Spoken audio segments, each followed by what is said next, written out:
Keeping everybody's time in mind, it's 10 o'clock. Let's go ahead and get this meeting started. Go ahead and call the meeting to order. Do we have a quorum?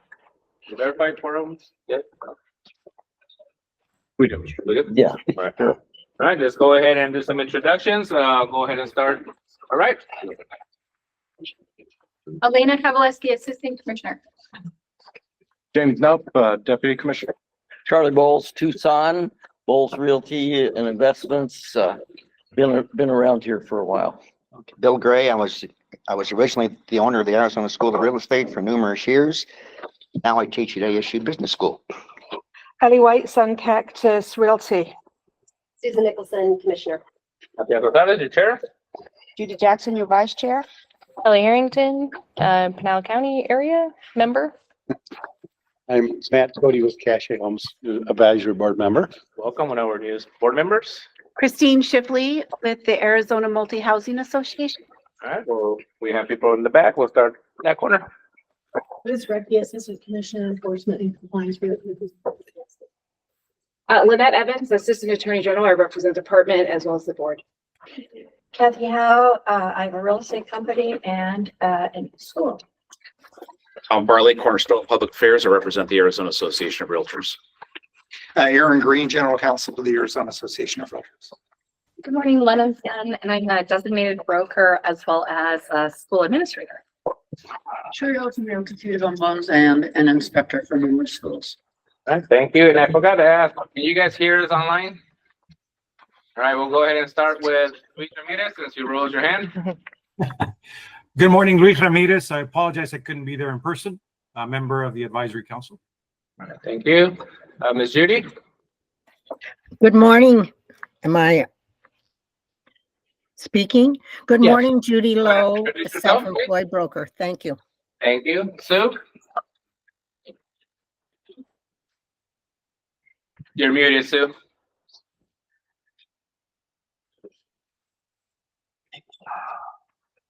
All right, we'll go ahead and skip over to Mark. Okay, we have Mark Fitzgerald.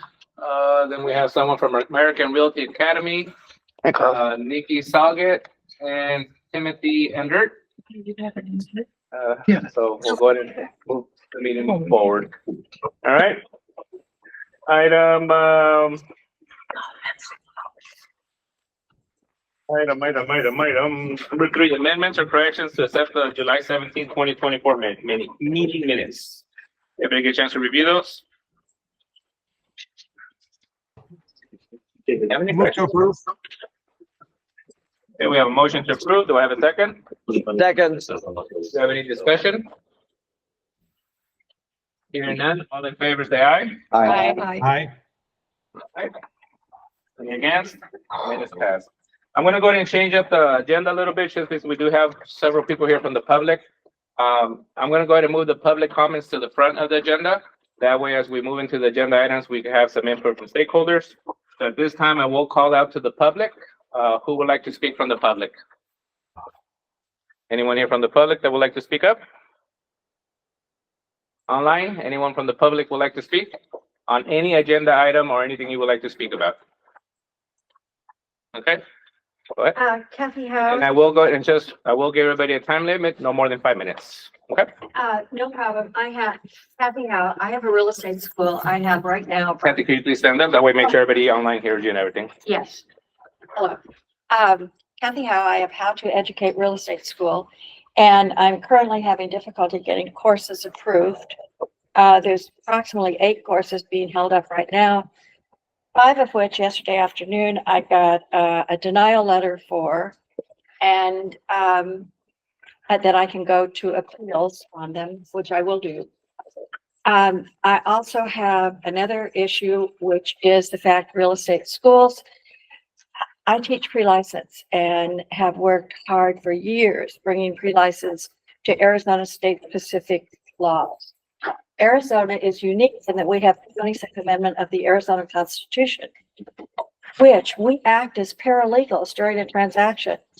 So I still can't figure out why we want to go back to teaching riparian water law which is also an amendment to the Arizona Constitution, that riparian water law will never be taught, will never be a thing in Arizona. I don't understand why we're shifting and watering down licensed port. I don't get it. And I don't understand how the decision was made. I've asked several times. And all I've been told is the department has the right to change questions. I would agree to that. But in changing the questions to go back to national and state, what they have done is they have actually changed the entire content to where we'll now have to teach out of that 90 hours. We'll have to teach national and we'll have to teach state. That means state laws will be reduced in teaching methods. That's it. Thank you, Kathy. Uh-huh. Anyone else from the public would like to take this moment to speak on the agenda item? Yes. Thank you. Oh, right there. Go ahead. Thank you. Hi. Lena Bien here. And I wanted to say on the real estate courses, the department, I just wanted to say thank you. They put together 3 one-hour courses that we were able to purchase the content. I've started teaching them and I've really liked it. There were things that I'd never even heard of, even having been in the real estate financial realm for about 15 years. So one of them is Firewise, and I really appreciate that. So thank you. Thank you. We'll go ahead and go through the room here for anyone here in person, and then we'll go online. Anyone else here in person? Okay, online. I think I saw Ms. Judy Lowe raise her hand. Go ahead and unmute yourself and go ahead and speak.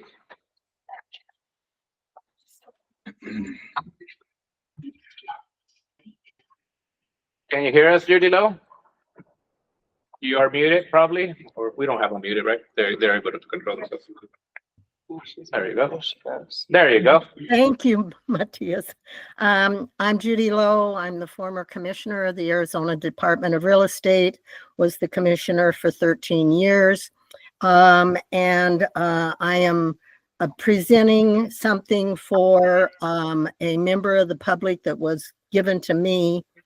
She remains or wants to remain anonymous, but I will read what she has submitted. I am looking to you for clarification assistance regarding Commissioner Nicholson's decision to change the pre-licensing and broker licensing exam from one Arizona-specific exam to 2 exams, one of which is a national test. I believe this moves Arizona backwards. I have asked more than once for an explanation from the ADRE and have been given 2 different reasons. There is number one, there is a better pass rate from the Arello National exam than our current exam is number 1 reason. And number 2 reason that ADRE gave, this makes it easier for Arizona licensees to hold licensees in more than one state by eliminating a national exam when they apply to an additional state. I believe this moves Arizona backwards and is not in the public interest. As a real estate licensing instructor, I have heard nothing regarding how this better serves the public, which is the mission of ADRE. How is lowering the standard for licensing serving the interests of the public? Arizona has unique laws in place, starting with our Constitution and Article 26. Why should a large portion, the mere 90 hours of licensing education, be taken up teaching things such as tenancy in entirety, transfer tax stamps, Torrens systems, designated agent, transaction broker, etc., that are not practiced in Arizona? Is there a legitimate way this move will protect the public, so be it? However, I have not heard any communication from ADRE except that the decision is made by the commissioner and there will be no discussion. Thank you very much for your time, and I hope that the advisory board truly considers all of the points that are on the agenda today. Thank you. Thank you, Ms. Lowe. Anyone else that would like to speak during public remarks, online or in person? Going once. Going twice, and we'll move forward. I will go ahead and call for public remarks towards the end of the agenda again, considering that it is posted that way, just to be fair to everybody, in case anyone was going to be joining at the end. Let's go ahead and move forward. Advisory board members and respective expertise and facilitator reports. Who would be first? Going to start with Carla, go around. Yeah, I don't have anything. Carla. Do I get to speak? Excuse me. He changed his name to Carla. No one's ever said, no, don't speak. It's like, he skipped. Okay. You know, the only thing I've had quite a number of brokers contact me about how they're feeling about the department.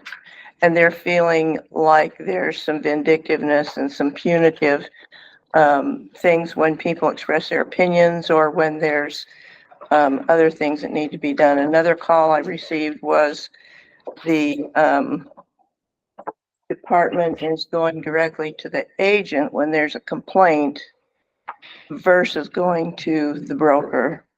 And I think that really needs to be corrected. The broker should be first point of contact, period. Do you agree, Charlie? No, excuse me. It's Carla. It's Carla. Yeah, okay. You still zero to report, Charles? No. I just had a few brief. One was there were some agents. These were agents who were commercial. And then there were some agents in northern Arizona said they don't mind the new courses on water law, deed fraud, firewise. They think that's a good idea. The however is, although the outlines are detailed and the outlines have a lot of content in them, the instructors really don't know what they're talking about. And my answer was, well, it's a pretty tall climb. I mean, we're asking them to teach this outline, which is very comprehensive, very detailed. I don't know how they would know the information unless there was a training program. So the objection is, especially in water law, when you're talking about land brokers, they said, this wasn't good. And I said, well, I understand there's a gap there between the idea and the reality. I think that can be fixed. But the outlines are so detailed that the instructor doesn't meet the outline. Okay. The other one was the last minutes we had at the meeting. I think they were missing the agenda where you approve the agenda, who made the first, who made the second. When I read the minutes, they seemed to be a little light in content, especially on the approval of the agenda. I think that part was missing as a technicality. That's my opinion. We'll talk more about this later on. I hear the same thing that Carla's hearing from brokers, but we'll talk more about that when we get into the content of the outline. That's all I have. To clarify, you mean the agenda, not the minutes, not the agenda. I'm sorry. It's the minutes of the meeting that didn't have the detail. If I said agenda, I misspoke. But the minutes of the meeting were lacking the detail required, especially when you talk about who approved the minutes, who made the first, who made the second. That's more of a technical observation on my part. I don't think they had enough detail. Thank you. I'd just like to address this issue about the one exam versus the two exam. I think I'm fairly new in here. I've only been licensed 12 years, but I took two exams. I did a national and I did a state. And it was great because if you failed a portion of one, you only had to pay for that piece to retake it. And you didn't have to do the entire exam again, which people that I know that had to do that, it was pretty traumatizing because it's tough to go in there and you can't even bring a Kleenex for crying out loud. So I'm just like, I don't see the point there, and things changed. I don't mean to be rude, but we'll discuss that in the agenda item. Okay. Anything from the stakeholders that you want to report? Well, no, I mean, I was just following on Yeah. the fact that these people were saying the same thing. Yeah. So I Well, just wanted to yeah. put my tuppence worth in there that I don't believe there's an issue with two exams versus one. I Right. don't. They're reporting from the stakeholders. We're reporting from people who've called us. Okay, Yeah, apologies. So anything from that part? Okay. On my end, I'll go last. Go ahead, Judy. The only complaint I received is the difficulty in getting the classes approved. Yeah, I spoke actually with some instructors that I know, and they seem to understand the changes, because I did kind of mention some of the things that the public is talking about. So I think there's the instructors that just need more clarification, and there's ones that are just like, hey, we understand, we learn, we're going to go with the flow. But other than that, I don't have any other complaints. Any outreach on your end? Yeah, I no complaints, just some clarification. Seems antiquated now that this whole NAR settlement and whatever, it's kind of old news, but when that kind of was going on, there was an awful lot of media, like television media and that type of thing. And it was like, you now have to sign this form in order to see a home. And I believe the clarification is, no, you don't. Your broker needs you to sign a form but if I'm driving a neighborhood and want to go into an open house unrepresented, I'm allowed to do that. As a home builder, you can imagine we want people to come into our models with or without a realtor, and they don't have to sign anything to do that. And so I think there was some confusion on, gosh, television was like, you now have to sign a piece of paper to see a house. Well, you do if you're represented, Yeah, but good point. still about Yeah. 70% of our, Great point. So you see the builders. well, it's like about 30% of our homes are sold without a co-broke. Right. And I don't know what it is in the resale world, but there's a whole host of homes that are sold, but people don't have a realtor representative and they don't sign anything. And therefore it was a little bit like, gosh, I can see this house because I don't know if I want to sign a form. So I think there was just some confusion on that messaging. We'll make a note of that for future discussion on that. Okay, thank you. On my part, same concerns. Oh, I'm sorry. That's all right. That's good. Oh, that would help. Just call me Carla. You had no, you didn't have a name, you don't get called. That's right. From my property management industry, really the only thing that has been asked of me is the length of time for auditing. If that is something that is isolated with specific instances, or if it's something we should be looking at educating ourselves on what we could be doing better to close those audits more quickly. Thank you. All right. Can I ask her how long you're talking about audits, how long have they taken that you're referring to? I don't have a specific number of days. I just wondered. Okay. My part, I have received a lot of outreach from stakeholders, both from the UMA sector and from the state. Hence why we have an agenda, a few agenda items were added here to make sure that we address everybody's concerns. Specialty with education, the renewal courses associated with forms, whether they're state forms or Arizona Association of Realtor forms and all that stuff. The testing has also been a topic everybody's been emailing me about, going into the 2-test system versus 1 test. I received some questions about complaint process, how a complaint is processed once a consumer submits it to the ADRE. And yes, I also received questions in regards to the agent being contacted, not the broker directly, since they are the responsible party for the licensee as well. So all those things, I think we'll get into the agenda items. I will say, that I'm young here too, so I've been a realtor for 16 years. I'm young too. So this past serving as a chair, this past year has been quiet until this past few months. So hopefully we could address and address the general public's concerns and be transparent. Bulletin was another item that was brought up, so hence why it's on the agenda item. So we'll dive into these questions one-on-one, and then that will be all discussed, and hopefully remind ourselves, not hopefully remind, but hopefully provide the advice that we need to the department, to our commissioner, deputy commissioners, because that's what we're here for, to advise them on how the public is reacting to the changes at the state level. So with that, let's go ahead and get started. Any other reports to report internally with you? Nope. Okay. All right.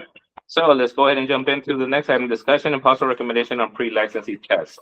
So there, as we've heard from outreach from the community, is there's a lot of concern on why we're going back to 2 different tests versus 1 and so forth, and what kind of outreach was done to the public or input from the stakeholders. So I'll let the department go first, and then we'll go there. Yeah, thank you. I appreciate the opportunity to share some information that I, would not necessarily say from a stage, as I try to focus on the positive, not necessarily all of the substantive, which doesn't really work when you're doing public outreach events. So Here we go. There is the Association of Real Estate License Law Officials that have a quote unquote national certified exam. That is general real estate knowledge. So this whole thing of like national versus state, there's a whole body of information that real estate licensees need to know that's just general real estate knowledge. There are some things in general real estate knowledge that a licensee should certainly know because you are dealing with clients who come from other states and who have had other experiences. You're going to look like a real buffoon if somebody comes and says, you know, mortgage to you, and you're like, I don't know what that is, because you only learned deed of trust, right? They're going to think immediately you're not a professional and you don't know what you're talking about. So there is general real estate knowledge, and I actually prefer that it's sort of categorized as this is your general real estate knowledge, that across the board, you should probably know something about this if you're going to call yourself a real estate professional, and then having very specifically, this is what your state test is. But the real reason that we must move from what we have right now to a different test is because we do not have a legally defensible test at the moment, which exposes the state to a risk, and we are not doing the best job for our candidates. So in the creation of the exam, the department did not do the job task analysis, which enables the exam developers to apply the appropriate weight to the different exam categories and the different exam items. That was skipped. It's an expensive process to go through. And what you do is you go out to, on a national test, they went out to 120,000 real estate practitioners, and they said, what does your practice look like? And then they're able to weight the exam appropriately for how real estate is actually practiced. That was not done for the Arizona exam. Susan, can I interrupt you?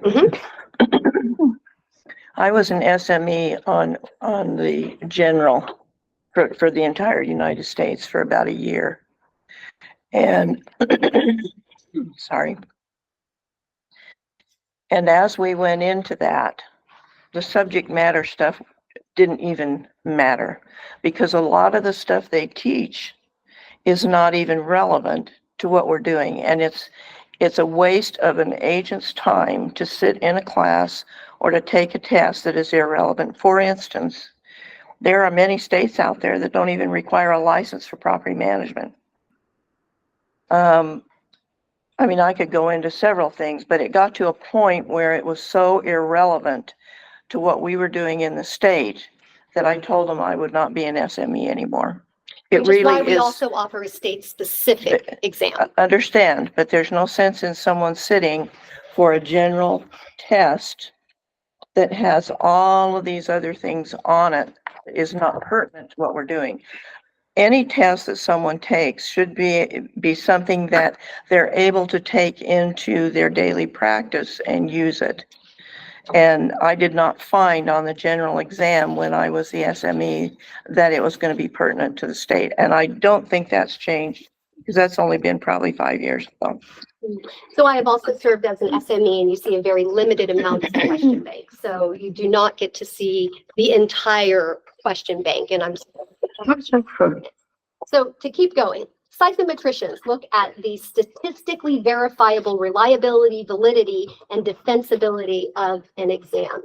It's the opinion of the psychometricians at Pearson VUE that Arizona does not have a defensible exam.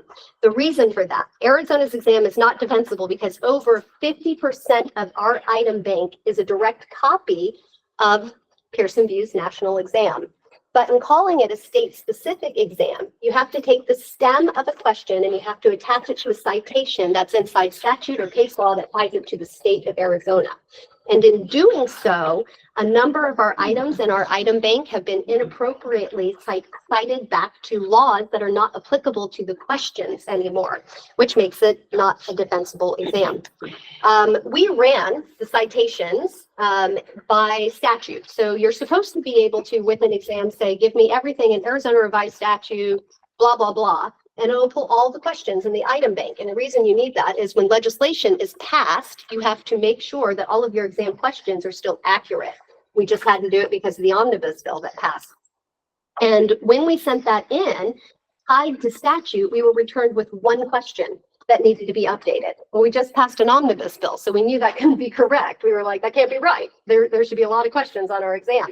So then we went further because it didn't make sense to us. And we started to run keyword searches throughout all of our exam questions. And we actually found 136 items that were incorrect. So there were 135 items that were incorrectly cited inside of the Arizona exam. And out of those, we found 56 that had incorrect statute citations. Just from this one exercise of looking at the omnibus bill.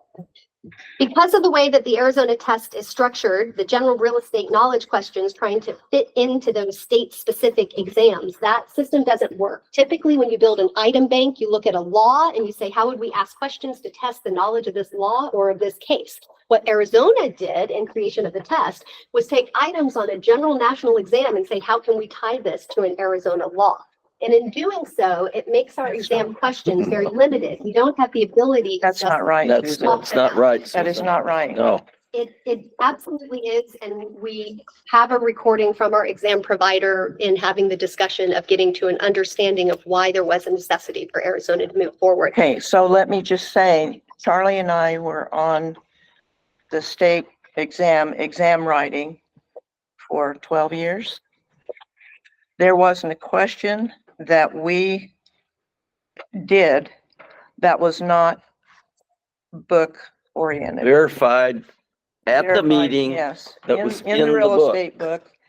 Chapter and we verse. even used the same verbiage that was in here. So I have to say So that Arizona has about 450 questions. I understand that. We know that. Which is insufficient for the test provider, which means that more than 50% of the questions used in order to create our forms, our test, actually are pulled from Pearson VUE's general questions. And this is something that the department did know about. I just because don't there are agree with records. that. I don't either. I had 12 years of experience with it, and I'm telling you, the exam that is administered today is more than 50% questions pulled from the general exam intellectual property that belongs to Pearson VUE of their Arello accredited exam. That is the exam that is being put out there right now. well, I'm just telling you, Which is disappointing to you. 12 years of experience, we wrote from this book, all the standards of practice, all of the statutes.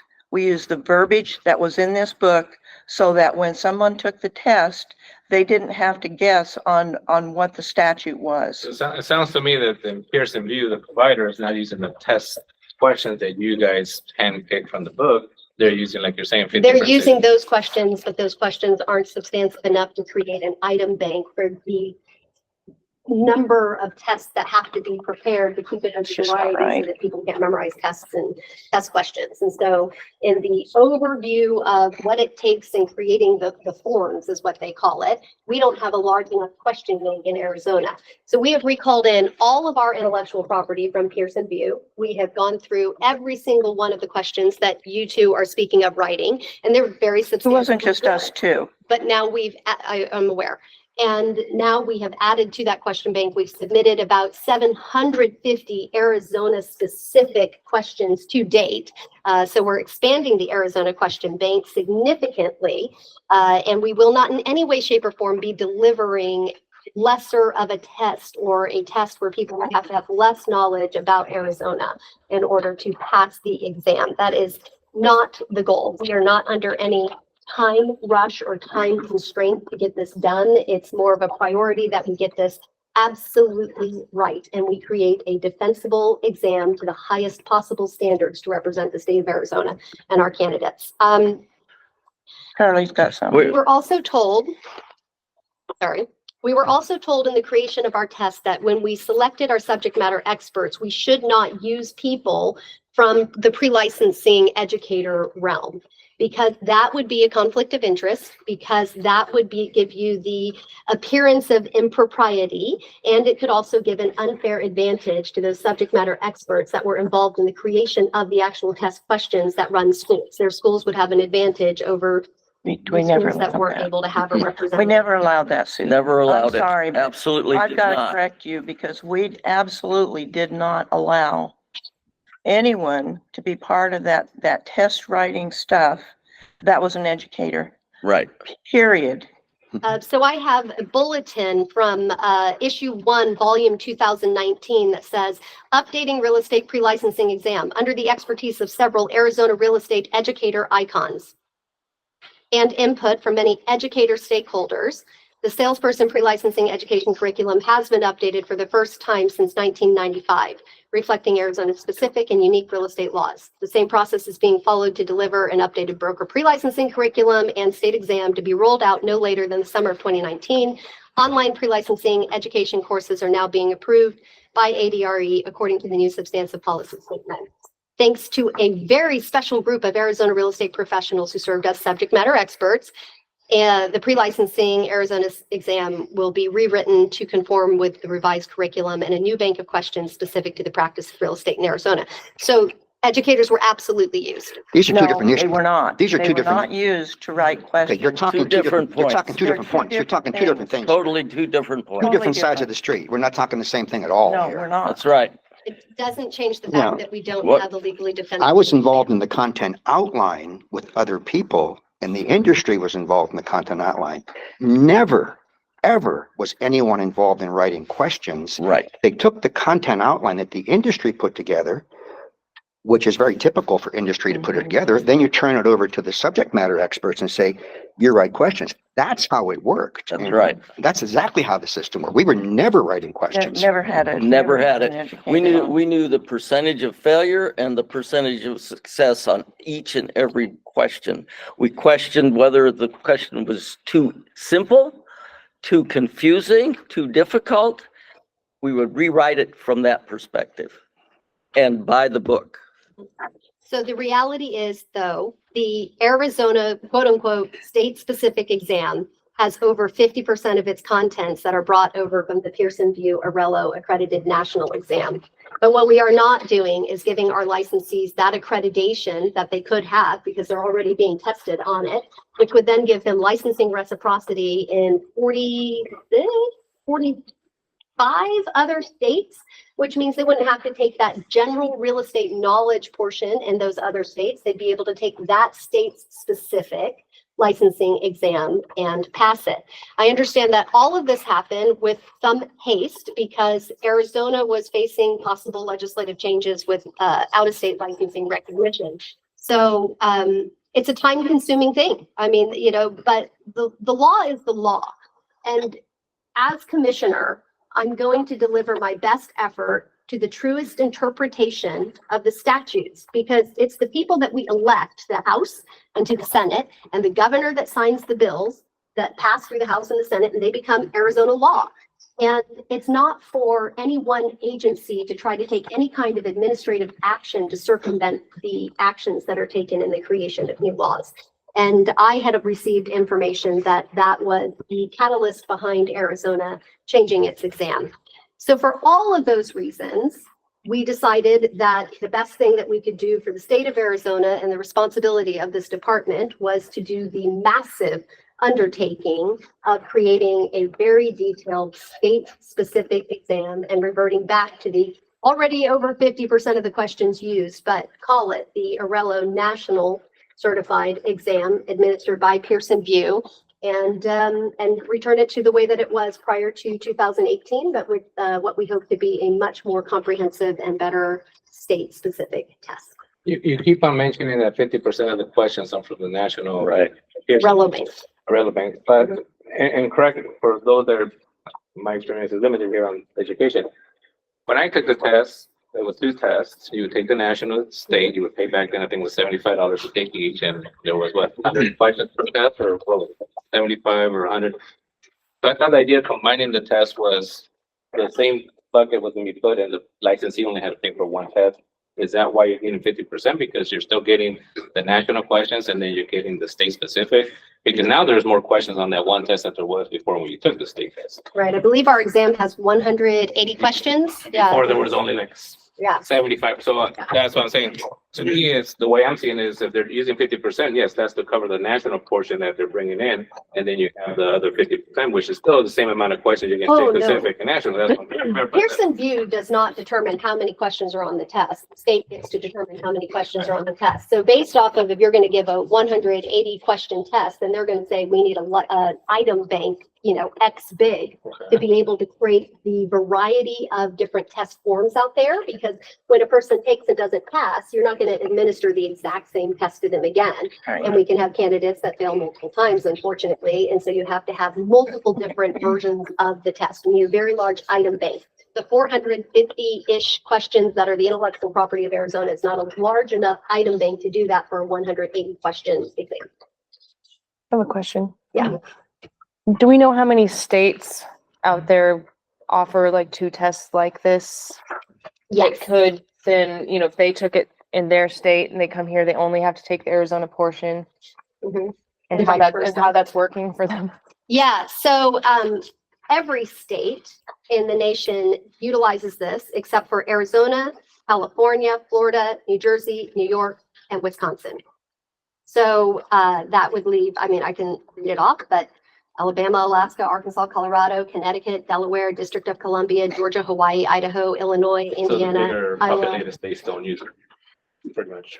Kansas, Kentucky, Louisiana, Maine, Maryland, Massachusetts, Michigan, Minnesota, Mississippi, Missouri, Montana, Nebraska, Nevada, New Hampshire, which is pretty populated, New Mexico, North Carolina, North Dakota, Ohio, Oklahoma, Oregon, Pennsylvania, Rhode Island, South Carolina, South Dakota, Tennessee, Texas, Utah, Vermont, Virgin Islands, Virginia, Washington, West Virginia, and Wyoming are the states that use they use the ARELO accredited national exam.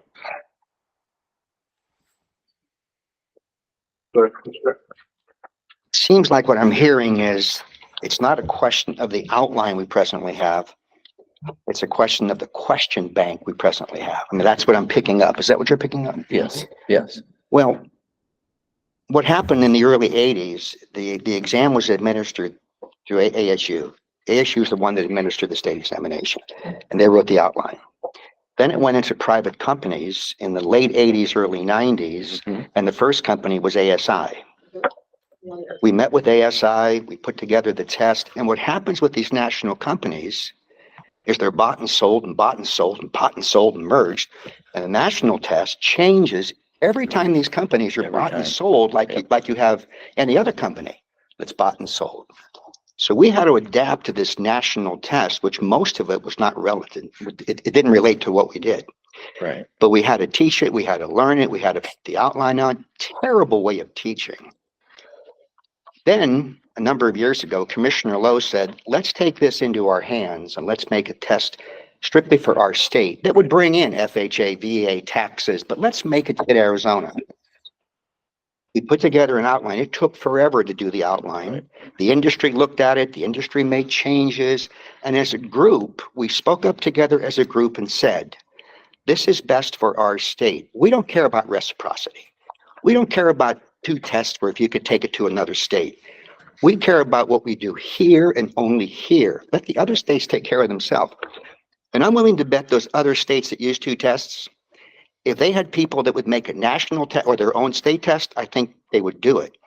The problem with those states, they have a commission that's a board, not one commissioner. Right. Those states would probably do what we did if they had the expertise to do it. So we put together an outline that was painful and arduous. And I got to tell you something, it is really good. It needs to be changed and it needs to be amended, but it is really good. Right. If the questions are a problem and we don't have enough questions, then let's address the problem of the questions and change the questions. But let's not go back to a national company administering our test with the state of Arizona portion.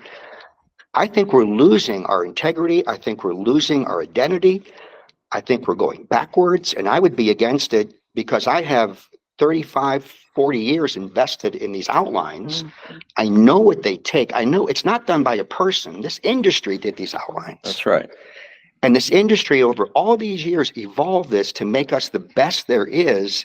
And I think by going into 2 tests, we're no longer the best there is. So what I really want to point out is 2 tests. It seems to be that everyone is focused that people should not have general real estate knowledge, which is what the ARELO test is. And what Bill just said about there being different testing companies and over the decades and decades and decades, that's why we don't just use a testing company's test. We only will use a testing company's test that has been accredited by the Association of Real Estate License Law Officials. And it goes through an accreditation process of which I just sat on the committee of and reviewed all the different questions. And the questions that I reviewed were on lead-based paint, asbestos. I mean, these are things that are general real estate knowledge. Asbestos is going to kill you if it gets into you, no matter where you live. It doesn't matter. It's not something that just picked Arizona or didn't pick Arizona. And so the idea that you can't have a quality exam by offering general real estate education and calling it the national exam, because that's what they've called it. And I think everybody's kind of hung up on this whole national exam, state exam, or to think that in any way, shape, or form under my leadership, I would dilute the knowledge that has to be there for somebody to become an Arizona licensee is absolutely false. Oh, I but will let me not. ask you this question. Why does it have to be two different tests? Why can't it still continue to be one test? And the reason I bring this up is in rural communities, use myself as an example, before when you had to take two tests, you would drive from Yuma because Pearson is not in the rural areas, and most rural areas, I don't know now, but even now they don't have one out there. You would have to wait either 8 months, 9 months to set up an appointment to take your test in Yuma or drive to Phoenix. Most people will pass the state test because that's what they focus on, and then they will fail the national. And every time you go back, you're paying them $125 to take a test. So is this something that Pearson's pushing for? No. Or why can't we just continue the way we did a state specific test and improve those questions and do what you're trying to do, but just one fee for the consumer? But at the end of the day, we're out there to help the public, whoever wants to become a licensee. So at the end of the day, the reason that you can't do it is the citations and the stems. State-specific exams have to have legal defensibility back to citations and stems on the ID bank, back into why it is a state question. And so you're going to have general real estate knowledge, things like what is a mortgage, which is not what we do in Arizona, but certainly is a body of knowledge that people should have, because you're going to work with people that are relocating here to Arizona that are familiar with mortgages, and you're going to be talking deed of trust. You need to have that body of knowledge to be a real estate professional. And also in the developing of forms.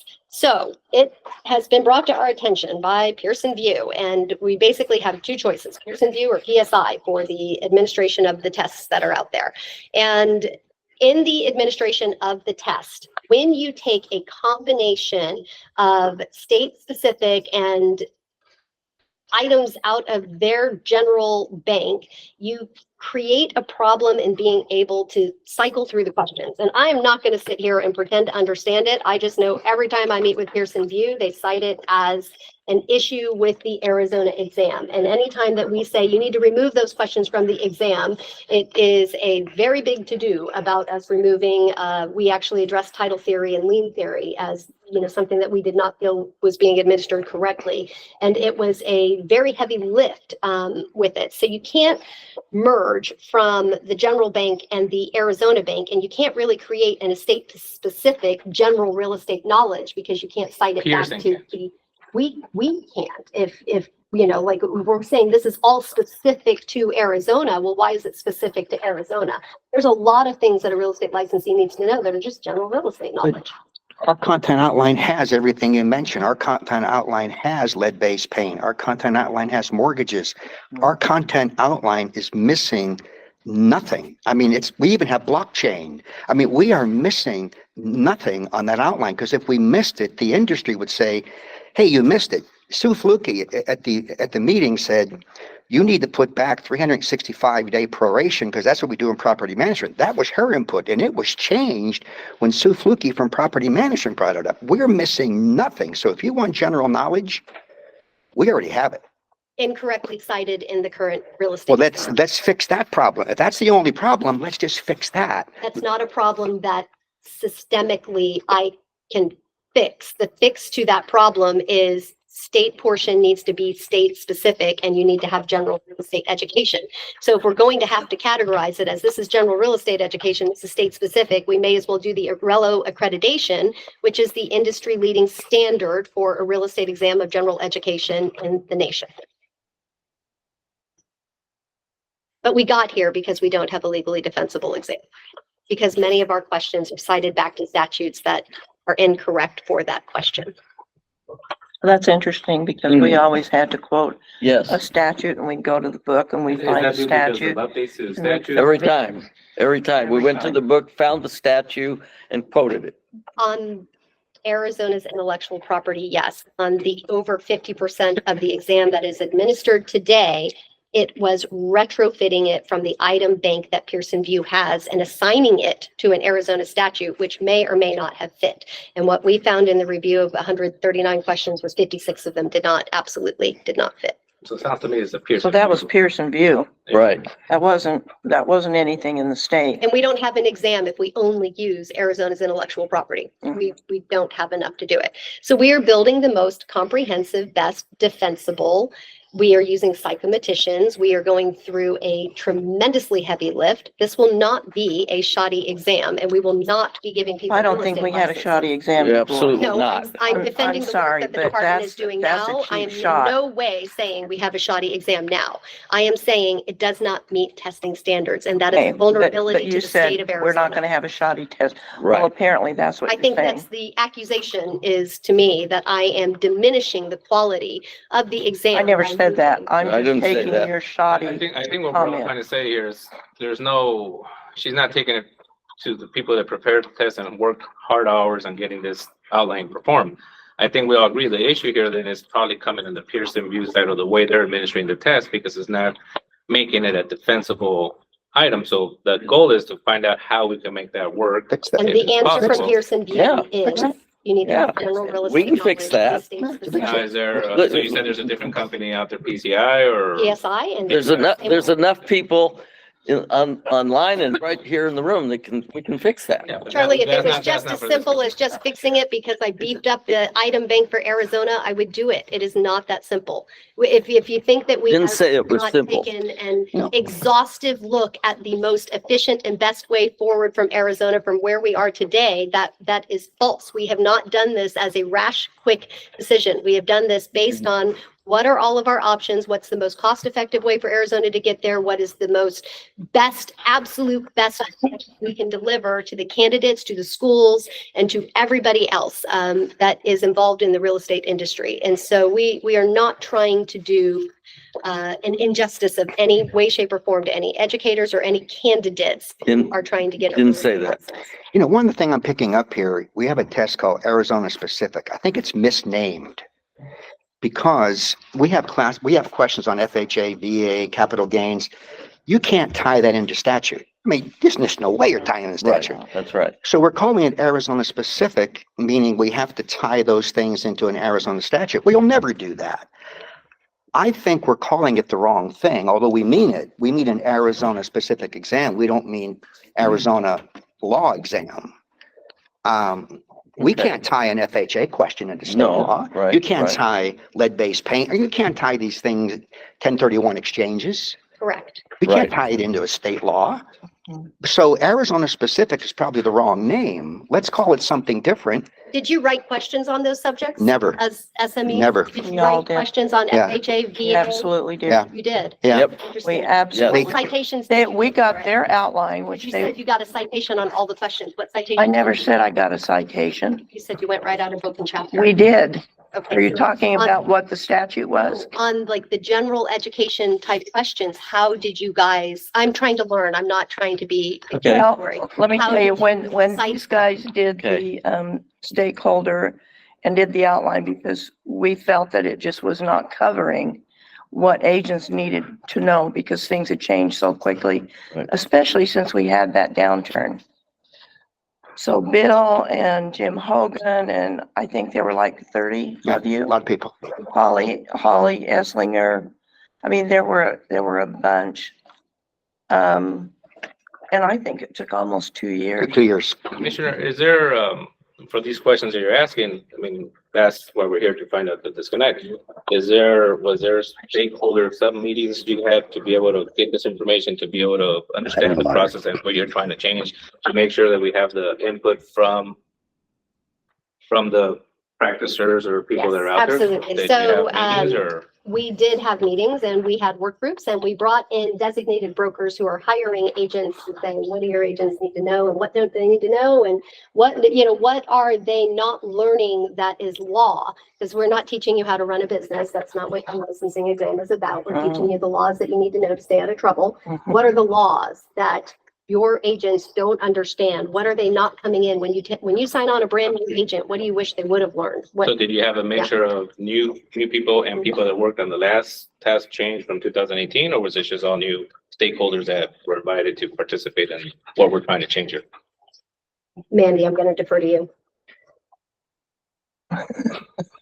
I'm out of view. And what I'm trying to do is here, I'm trying to figure out how we can move forward and get some discussion or end it, move on to the agenda item and figure out if this should be some kind of action recommendation, because what I'm listening to is that there's a disconnect with people that worked in this industry for the past 30 years and work out of their time to better Arizona and the licensees, but you're trying to defend and do what's per the law, but there's a disconnection here. So your work committees, subcommittees, how were they announced? Did you invite old people that worked on, past people that worked, not that I'm calling you guys old, but the people that worked previously on these items, or was this all new faces, new blood, or? I am not standing over you, Matthias. It No, was that's a fine. really little room.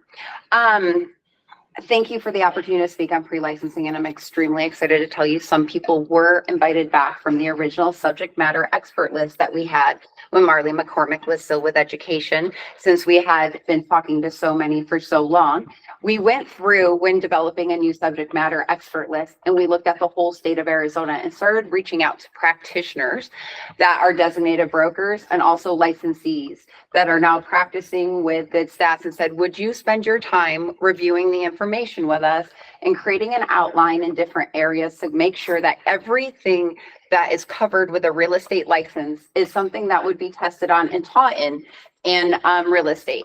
Then we started making phone calls and we developed the SME list from areas of Arizona. So we didn't choose 5 people from Phoenix. We chose 2 people from Phoenix. We reached out to Lake Havasu people. We reached out to Prescott people. We reached out to Flagstaff people. And we developed these lists of actual right now practitioners in the field. Then we held work groups. And one, what did you call the thing that wasn't my work group? The initial meeting to go over that last outline? November 20th, 2023. So that was a work group. Oh, that was work group. New words for me. I'm just like groups of human. I feel like I'm working. And it's great. And we went over new homes. We went over how, you were involved, vacant land. We went over commercial. We went over what in Arizona does somebody need to know for a state specific exam in Arizona. And that's how the SMEs were chosen. Pearson VUE has been administering the test, as Commissioner Nicholson has said, for quite a few years, as long as I've been in business.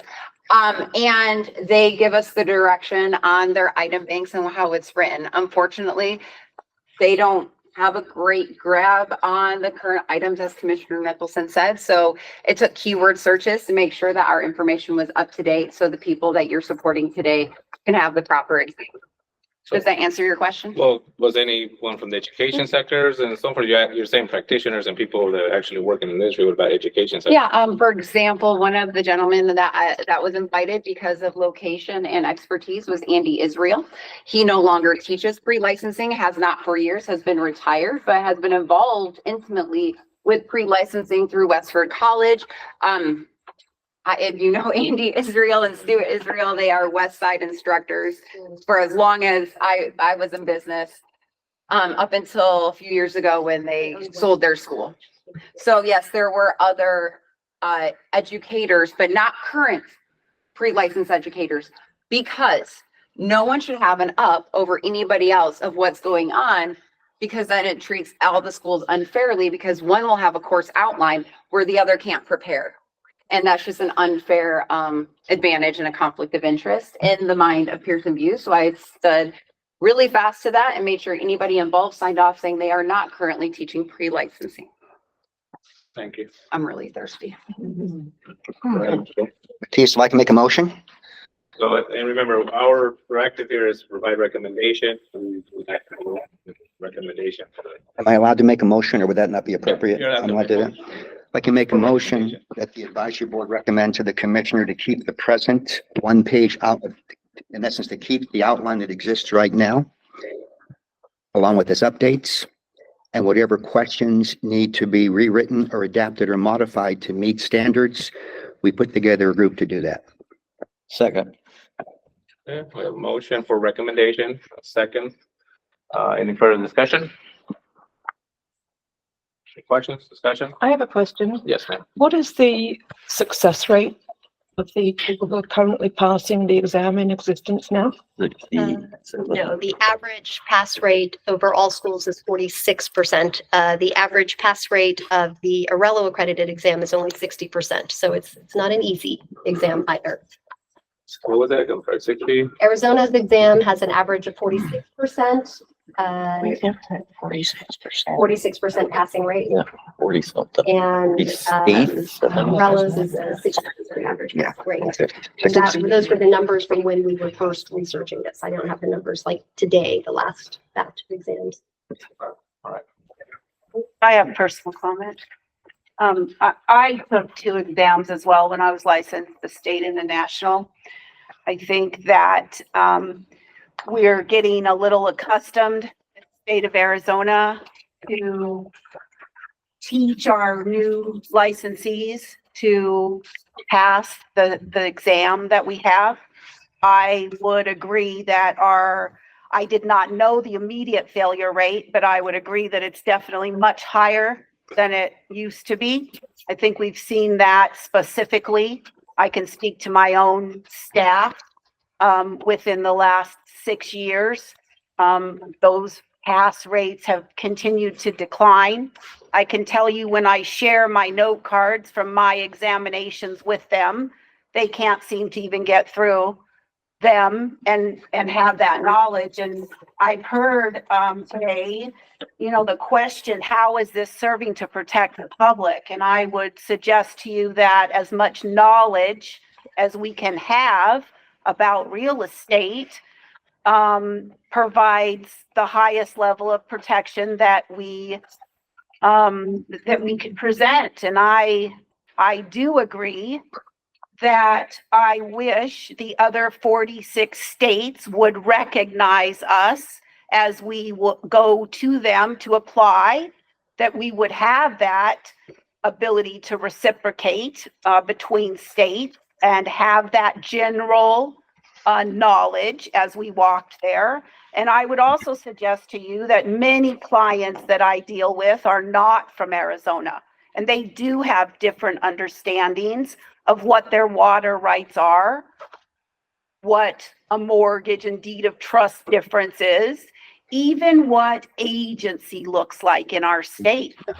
And those are my comments. Thank you. Mr. Chairman, I'd like to make sure on the motion, I'm not sure I added, and to keep, in essence, 1 examination. I didn't add that, I think you said at the beginning of it. to keep 1 examination. All right, so we have a motion, we have a second. All in favor? No, Mr. Chairman, can you, with that clarification, could you please repeat the motion? Recommend to keep the current outline along with updates to questions as necessary and keep 1 exam. Did he hear? Did you hear that, Louis? I did, thank you. Okay. But they're not on the board. Oh. They're not. Who's American? Is that It's not a. Jeff Davis? not on board? Yeah, that'll be outside of the number. Okay, so we have a motion, we have a second. All in favor, say aye. Aye. Aye. And against? Opposed. And I'd like to abstain. I don't know if we're allowed to do that, or we have to take. yes We're or no. allowed to do that. I'll abstain from that vote, please. Yeah, if I could actually get a voice vote. Yeah, let's do a voice count. Voice vote. Carla? We'll do a Wanna- voice roll. Yea or nay? We're having an individual. Yes. you're saying. Okay, yes. Yes. Yes. No. Abstain. Abstain. I'm abstaining only. Normally you abstain when there's a conflict of interest, but okay. Oh. I don't know legality here, but I'll say I no. just- Sorry. Then I'd like to clarify, I think this has been a real fast discussion Right. on a very important I matter. agree. And therefore, I don't feel comfortable. I don't even know that it's a bad motion. I just don't feel I've had my personality tested 3 times for team building exercises for fun. They all say, if you gotta have the answer right now, it's no. So if it's either no or abstain from me, I think that this has moved very fast. There's some people over here that are incredibly familiar with it, but there's some people over here that are like, okay, tell me what we just talked about. So I'm not ready to support the motion. I'm saying it's a bad motion, just not ready to support the motion. And therefore, it's either no or abstain, whichever I'm allowed to do. And again, our motion or our action is not directing, it's a recommendation to the body. So, Right. it's not something that, but I mean, If that's your wish to abstain, you're welcome to abstain, yeah. So Or I just no, wanted to at clarify least that. be, yeah. Member Cody, you are able to abstain or Yeah. no, or are you Yeah. abstaining? I just wanted to clarify that in case you were new. So you can abstain if.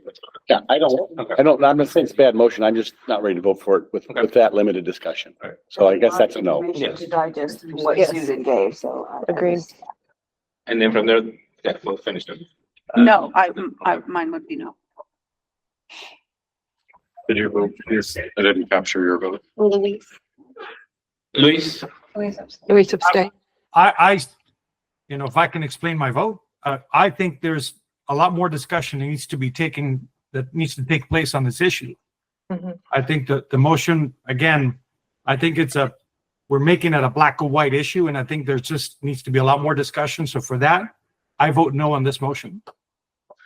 And yeah, and on my part, I understand both sides of it. And again, I think a lot of the information she's brought up today is being brought up and not given opportunity to come back. And maybe this is something where we need to have another meeting and bring it back. And hopefully the commissioner does not act too prematurely in getting stuff done without coming back to us for that.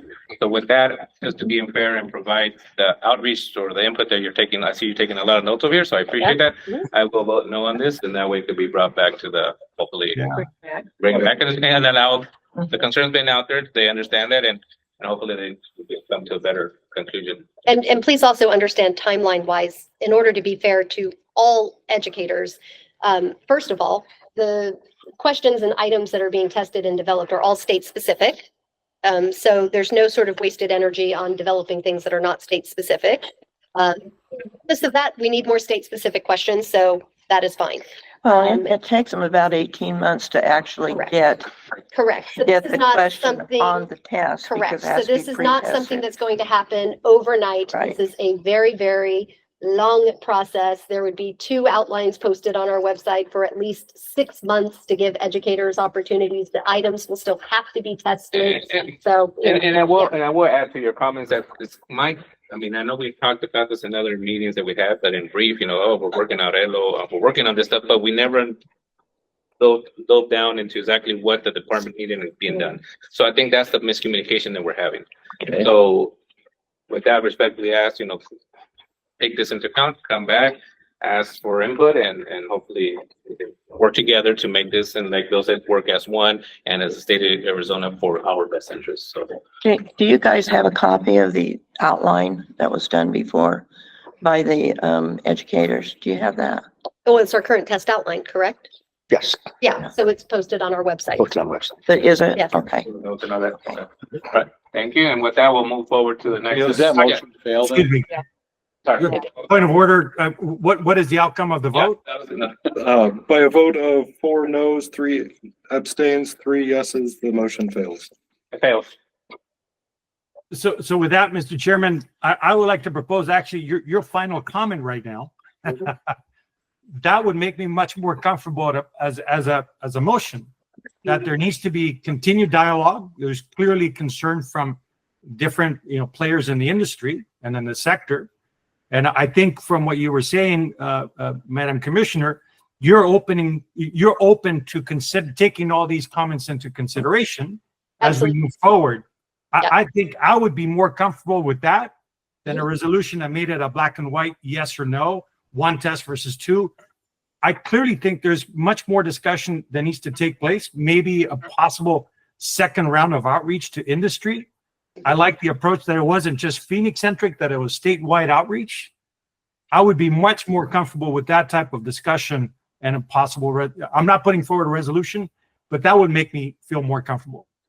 So is that not a resolution? Is that your motion for recommendation? I really like the way you phrased it. I would, I don't know. So you're making the recommendation, I'll second that. That way, we have your recommendation, the second. To clarify, what I captured was recommend continued dialogue to consider comments and take stakeholder feedback to include potentially a second round of feedback from education. To be brought back to this commission. To be brought back to the advisory board. All right, so we have motion and second. Any further discussion? All in favor, say aye. Aye. Any against? Okay. Motion passes. I mean, recommendation carries. I kind of get used to the recommendation motion. All right. Moving on then. Thank you, Matisse. That was. We're not done yet. Discussion of possible recommendation. Are we done? Discussion and It's too critical. And Luis is absolutely correct about that. And I think it will serve us well. Discussion and public recommendation of process on real estate renewal courses and approval process and issues with court approval. All right, we have everybody got communicated about this and we've heard about it in the industry. So, Commissioner, I'll let you start first again and then. All right, here we go. And out of respect, let's let her speak first and then we'll go ahead and add our comments and Yeah. discussion. So to date, the Department of Real Estate, actually, before yesterday, we had only actually denied one continuing education course. Yesterday, we issued a denial on 4 more educational courses. So I'm going to walk you through that process somewhat so that the advisory board has an understanding of how the Department of Real Estate is having to administer this in order to be in compliance with Arizona law. So the first thing to note is that inside Arizona law, and all of you actually have a copy of it in your second binder clip in the folder that was here. There is an outline that tells you exactly when you have to do an administrative review and when you have to do a substantive review and how long an educator would have in order to, Jim, do you know what page that's on? Not. Gonna be towards the back. Second, third to last page. The how to educate Yeah. package. Okay, there it is. So it looks something like this. And so that's actual Arizona law that says when you get a course application, first you do an administrative review. So what that looks like is there's an application and you go through the application and are all of the blanks filled in on the application. And if so, then that course is administratively complete and it moves into the substantive review period. In the substantive review period, the department takes a very good close look at the outline. So on the outline of the course that was denied, it was this one. And the course that was denied gave us 1.4 hours of teaching on agency law. And on the outline, it was for 3 credit hours for 3 hours of agency law. And so the communication records are in here because we're not trying to hide anything. We're sharing with you guys everything that we have. We had a lot of back and forth saying, you know, we need you to change this outline. It's not substantive enough. You know, we need you to expand on the agency portion. This is not agency. And then ultimately we issued a course denial because we had 1.4 and they didn't want to accept 1 credit hour. They didn't want to beef it up to be 3 credit hours. There was a delay because we had never followed this process of doing like a formal, the Department of Real Estate, administrative review and response, substantive review and response, and exactly sticking to those time periods. And there was a delay because it was, is this an appealable agency action? Because when you take away a license or right or a privilege, and there was a lot of analysis. I was constantly reaching out to the Attorney General's office saying, there's this and there's this. How am I supposed to interpret this? I need guidance on this. I don't know how to make this decision. Please help me understand the law as best as I can. And ultimately, it came out that either avenue that I took, I could say that a course is not a license and therefore not an appealable agency action, or I could say a course is a privilege, and if I'm not giving you that privilege of practice, then it is an appealable agency action. And the way that the laws were written, the attorney could defend us in court both ways. I believe, and you know, and the statutes say the commissioner. I believe that everything a government agency does as it pertains to everyone's businesses that rely on us for licensure should be accountable through due process.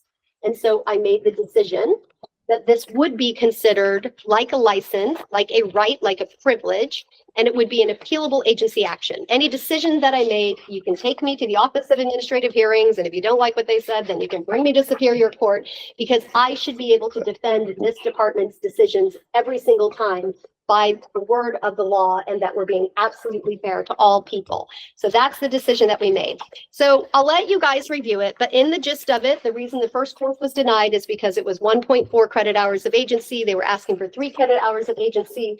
We went back and forth. We said, please expand, please expand, please expand. They would not expand. We denied the course. And it is an appealable agency action. That makes sense. Yeah. The next one was denied in an expiration of the timeframes that were inside the law. So the timeframes in there, we issue out deficiencies on a substantive review. To be fair, I will share with you, just one of them was a course on homeowners associations, and inside the outline, in the first 60 minutes of the course, all of this material, all of this statute was put in the outline that it was going to be covered. I'm going to pass it around because you guys should see it.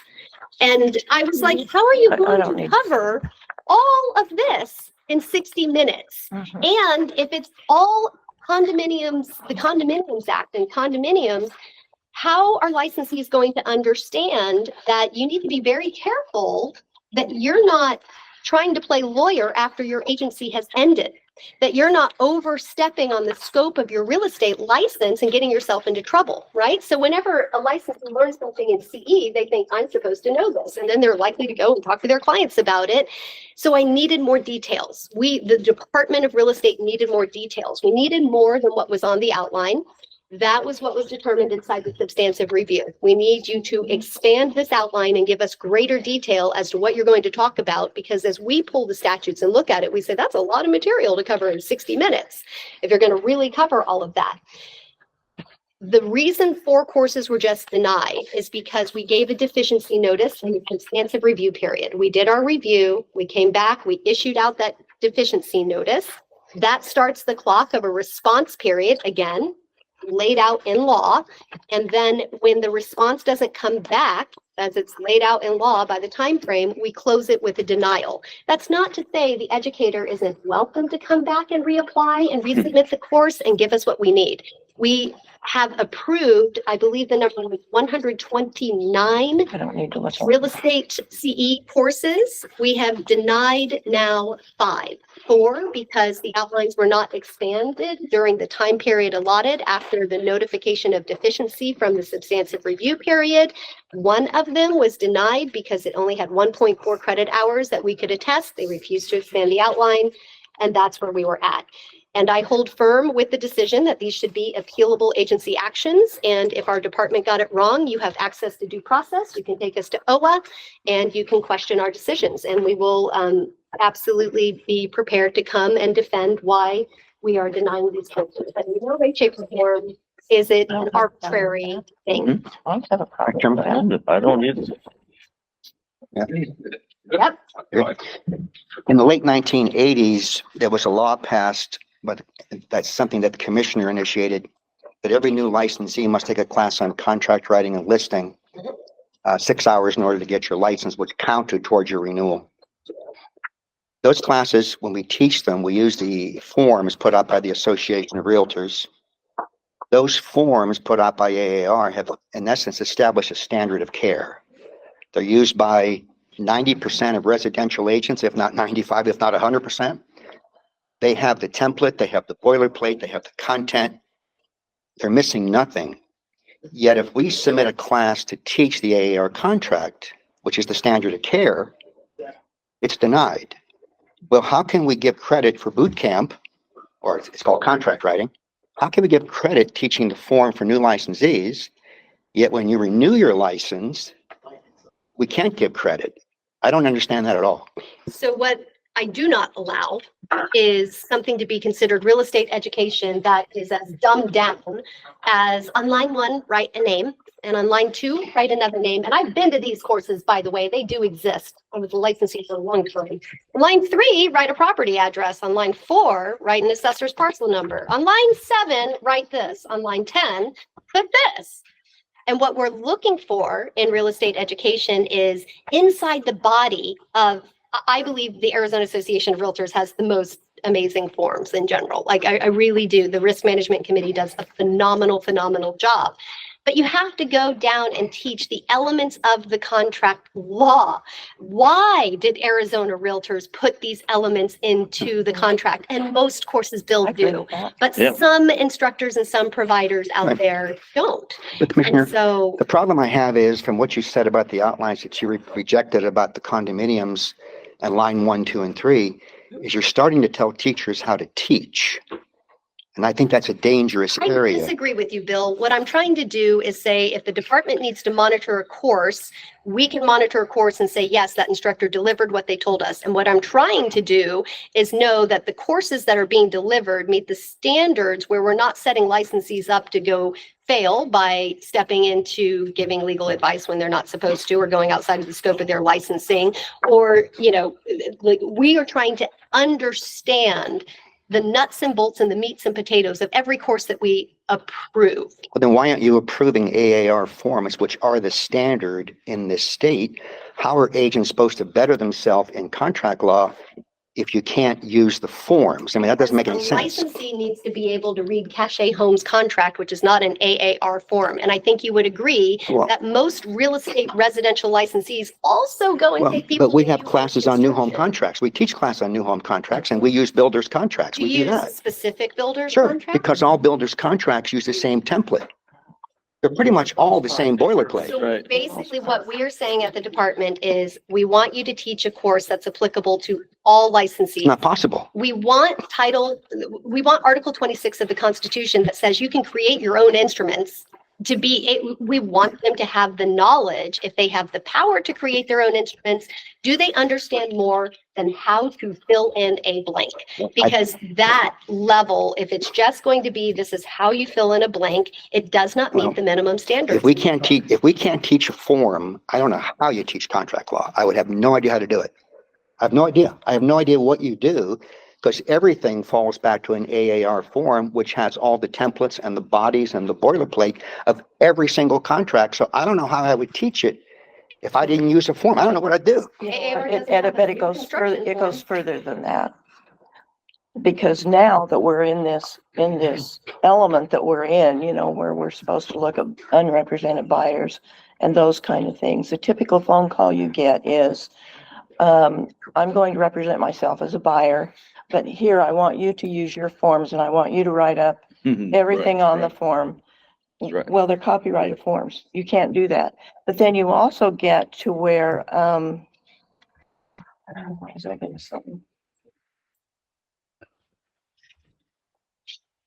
E&O.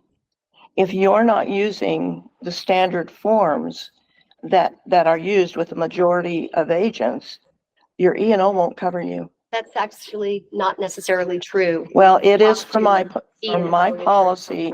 If I did not use the standard of care and use the forms that most agents in the state use, they were not going to cover it. So AAR does not have a contract for spec houses that are built. They have a resale contract, but they don't have the under construction contract. AAR does not cover new home construction. My feeling is when you're learning contract writing, you need to learn enough that if you are in a situation with a client, you can do more than fill in the blank. You can actually deliver what you are supposed to be able to deliver in creating an instrument because you're empowered to do so. That's dangerous. But that's a semester course. It's in the Constitution. No.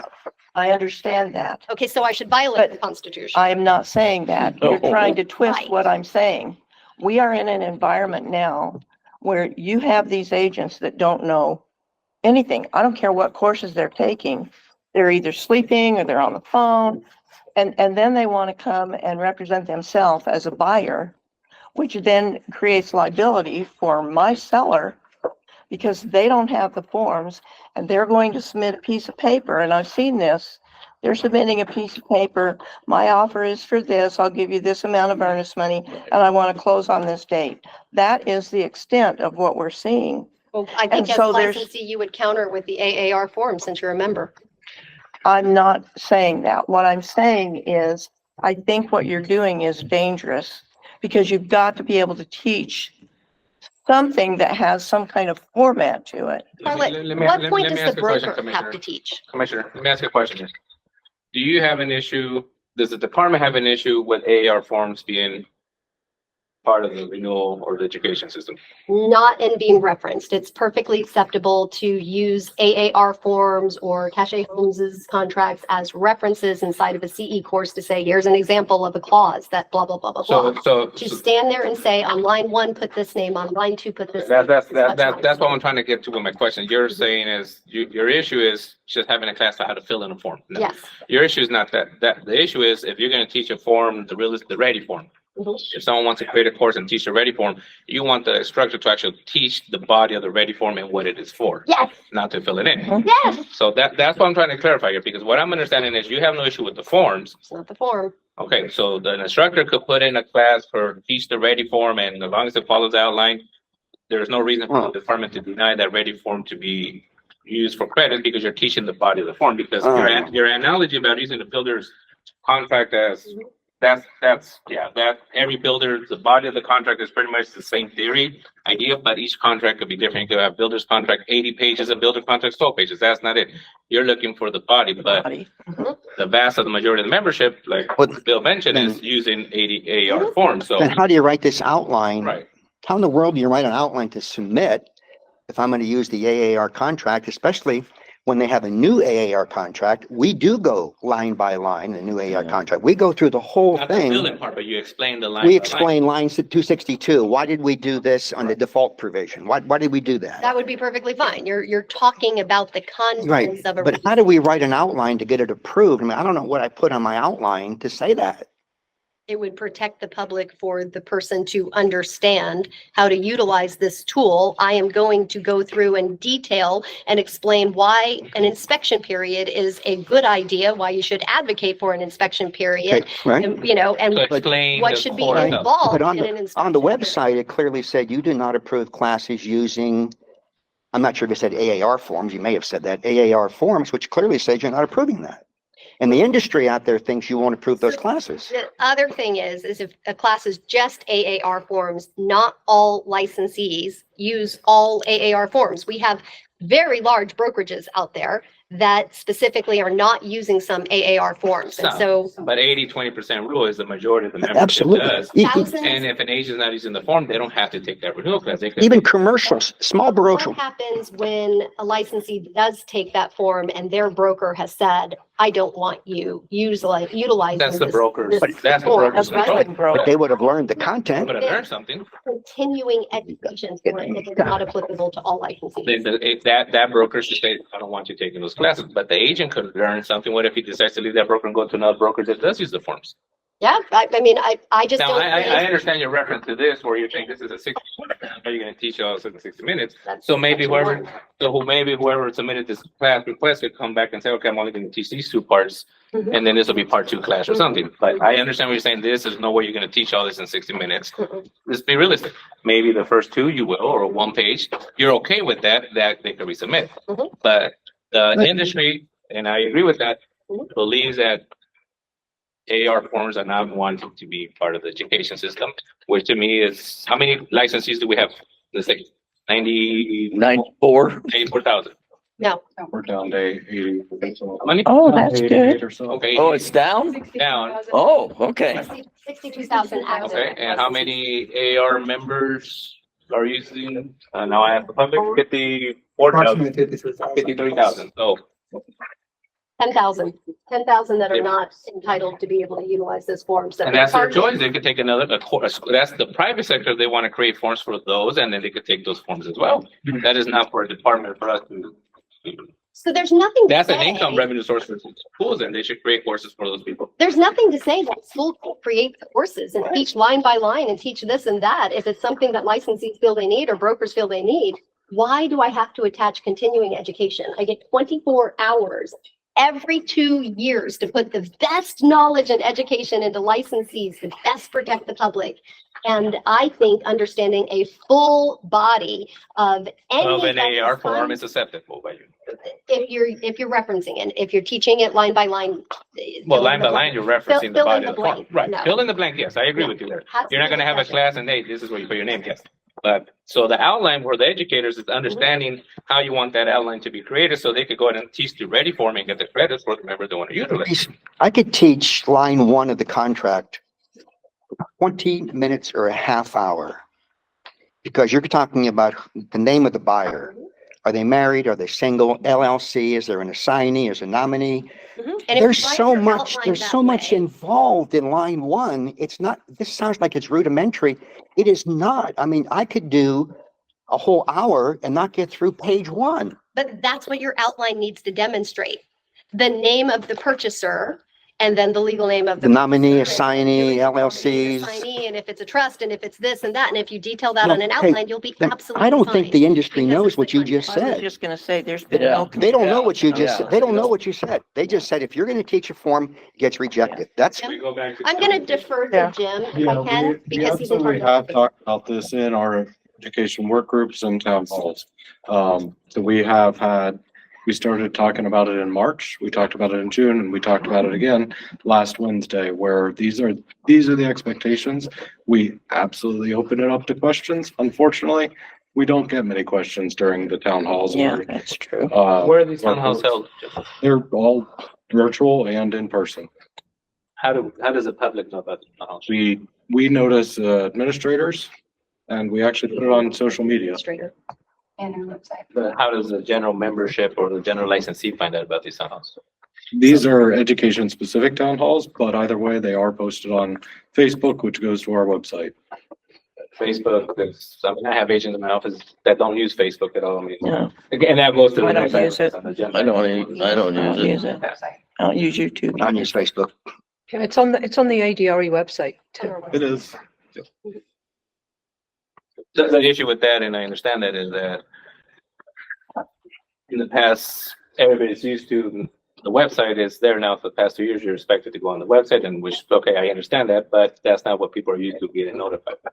Now you have to go to the website. Before, you used to get a bulletin, a notification. I understand it's on Facebook, and everybody uses Facebook, quote. In my defense, Matthias, before there was an educational advisory committee that was created, and it was by invitation only, and it was a hand select group of people that came and talked about education. So education town halls that are open to the public and anybody who wants to attend are an actual brand new thing. So there's no communication method where somebody is used to being noticed about an educational town hall opportunity. So we do put it out on Facebook, LinkedIn, and X. And we do put it on our website, and we do send a direct email to all school administrators because it's an education town hall. But if it would be the recommendation that we should send it to all 65,000 active licensees or everybody in our database, we could do that as well. There's always the risk when you send out too many emails that you become the person that they no longer open the emails from. And we don't like to offer that risk so much for the department. So but I would, be interested to hear if the advisory board thinks that for an educational town hall, we should be sending out an email notice to more people than just the educators. I don't know how to answer that. No, I mean, The only thing I would say is that, and Jim, you and I have talked about this, Facebook and YouTube, all of that. A lot of us are older, not saying anything, Charlie, but Mature. we, Right. we don't use that stuff because of the problem with scamming and phishing and it's so much easier if I've got an issue that I want to look up on the DRE website, it's so much easier to just type in azre.gov and just go and do a search. And I think most people like it that way. We're just used to the old way, being notified by a newsletter or something. Right, it doesn't matter. Letting people know that. Someone like the city clerk's office, if you want to get the city agenda, you call, you can put in an email string, and then every month you'll be getting the agenda. I mean, but letting the people, our membership, know about that or opting in. This for it. meeting is being held and you're welcome. And that's the same issue we have whether you're AR, NAR, or local, is letting people know, okay, you opt in to get this information if you want it.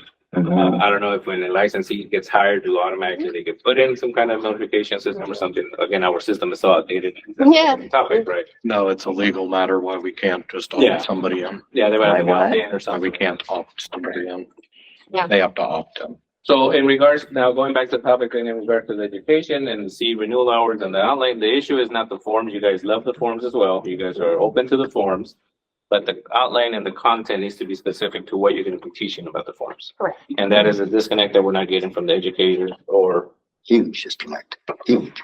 I think if you review the communication, and it might be is it in the email communications? I think we've tried many, many times to explain it to a very small group of educators who have asked us this question. And it's like an exhaustive process because we say you can absolutely reference forms. You can discuss forms. What we don't allow is just line this, put this person do this. You can reference the forms, but it cannot be specific on saying this is a class for C renewal based on the ready form. The statute says you can use forms. It's in here. It's in there. I just can't find it right now. But it does say that you can use forms and stuff like that. Yeah, so to confirm, when I see outlines that teach to the forms, that's exactly what I say. So I'm asking how they're teaching the outline, if they use a form as a sample and are talking about the classes, it certainly is approved. Yeah, because the statute says forms. Any other questions or input?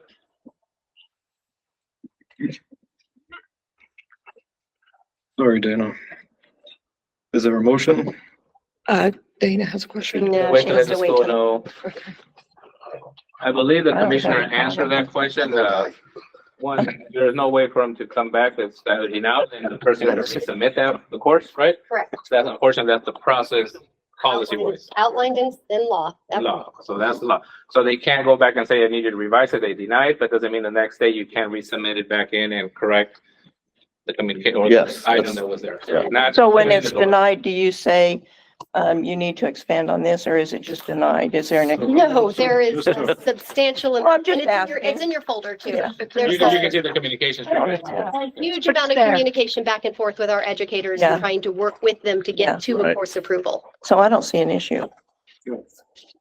But I think the issue remains is the communication part that we gotta make sure It's that the people understand where the communication. department's coming from or maybe you're meeting with the larger stakeholders. Is it possible I can teach a 3-hour class on how to write an outline? Not a for joke. CE. Not for That's a- CE. Not for- You can, you really for it. That but was a not for my joke. That was a CE. joke. But can I do a 3-hour class on how to write an outline and get it approved? I can't do it. Is there any type of recommendation on this item or before I request a recommendation, and I still have public remarks open. I still have the public, I never closed it. Before anyone does a recommendation or anything, is there any input from the public? Chair, Yes, yeah, if you don't mind, I'd like to say something. go ahead, Mr. Bruce. No, I appreciate the. And if you can stand up and represent, introduce yourself again. Let me do the Mandy and Yeah. stand behind you. You can do the Mandy too. Thank you. Thank you, Chair. You know, I appreciate the department's concern about making sure that all licensees are represented for continuing education. But I also think that it's problematic if you're trying to fit everything into just one course. You know, some of these courses are just 1 hour or 2 hours or 3 hours. Trying to do full contract law with every possible form is just not feasible or practical, especially when the association forms are the standard and the department, which we appreciate, and we'll forward onto the work group that you think our forms are good. I think that, you know, having a class just devoted to a couple forms is sufficient and adequate. And I think that there's been a lot of classes that were submitted and maybe not a formal denial, but were rejected or deficient. And I think that with some of the hearings out there, kind of presumptive that, okay, we just can't teach on the forms and kind of gave up and maybe not having this education of what has to be put in there was been problematic. So I would ask that those educators reach out because I'm unaware of that and I would correct that in the department if that were the case. well, I can just speak on behalf of the association. We provided a pretty substantive outline. It was, I don't want to say rejected, but it was not approved and had very, very substantive feedback and responses. And we did go back and address those very substantively. It was a very thick outline. And the second time, again, it was not approved. There was significantly more questions that were all responded to, and it was approved. But I think that the feeling from the educational community is that if they provide an outline that's been approved in the past very, very easily, and it's not approved with a lot of feedback, and then they address all that and it's still not approved, I feel like some educators, again, might have the preconceived notion that, hey, we just can't teach forms. There's been some discussion of that out in the community, and we're happy to hear that that's not correct. And I think if we can maybe educate the educators on how to submit outlines that the department is agreeable to and get approved, I think is what everybody's trying to do. I mean, there's nothing more harmful to the public than not being educated on the contracts that they're going to be legally bound to. And if and this is the public, right? They don't, go to law school. They don't take contract classes. They're not familiar with these. They're depending on the licensed professional to be able to explain these contracts to them and their rights and their obligations to it. And if we can't educate our licensees how to do that, that's just going to be a big, big issue and can cause a massive amount of chaos and harm to the public. So we really request the department to maybe have a little more grace with some of the outlines. Again, a lot of these educators, are not how to spell people's names. They're actually teaching the content of these forms. And we think that's a huge benefit to the public. Thank you, Queen. So I'm going to restate that if these educators are teaching the meat and potatoes and not fill in the blank, they're going to get a course approval from the Department of Real Estate. I'd like to point out that Mr. Green just did state that they submitted and the department communicated back what we needed to get the approval. And there was back and forth, but they ultimately received a course approval. I'd like to point out that in the past 10 years, Jim, at least in the past 10 years and looking back through history, because as we chartered into this water of, oh my gosh, there's an administrative review and a substantive review and Title 41, and we've got to adhere to these laws. We were looking for some templates at the department, and we went back 10 years and we could not find a course denial. 10 years, and I did not find a course denial. So yes, there are some educators out there who perhaps have had courses approved, and they're going to see that under the direction at my department or as the commissioner of this department. I'm going to want to make sure that we have a complete and full understanding of what is being presented and how it's being presented and what is being promised to us in exchange for saying this is continuing education. I mean, we are doing our very best work. And I'd like to again review that we approved last month 129 over 200 courses. And again, the only course denials are the ones that we've discussed here today. All right, thank you. I don't see a problem with any of that. Thank you. I really don't. I for one have been in classes where it was an agency class and the whole class was taught on statistics. Right. Unacceptable, right? Yeah, but it's also the fact that you've got these educators out there that are really not educators. And so maybe this is one stopgap where you can say, teach the meat of this, but you also need to have the monitors that. Right. American Realty, I'm sorry, who was, you said the name earlier. Who is that, Tim or something you said? American Realty. Jeff Davis, Elena. Jeff Davis? Go Yes, ahead. Jeffrey Davis. Can you hear me okay? Yes. Okay, so first off, yes, I'm an educator. I'm also a broker in multiple states. And it's been apparent that the whole of ADRE for years has tried making real estate better, not just for the educational standpoint, but the consumers. So first off, my kudos to both previous administrations and current. One of the things that I have been complaining about personally for years is we have continuing education courses that the material is 10, 12, 15 years old. That's ridiculous. If I can't update courses as my own school every 2 to 3 to 4 years, we're harming the community. End of story. The laws change.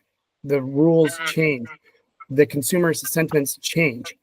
I guess I'm frustrated because I have been notified via email. Yes, it's on the website. Every time there's been a town hall, I've gone. And yes, I'm frustrated that there's a bunch of resistance and pushback from people because they can't update an outline. I disagree. It frustrates me grievously because I do my hardest to make sure that I'm putting out content that is relevant, that is up to date. And yes, it follows the outline that the state will approve. Otherwise, why am I in business? So kudos to the current administration, in my opinion. If I have an outline that's been rejected, fine.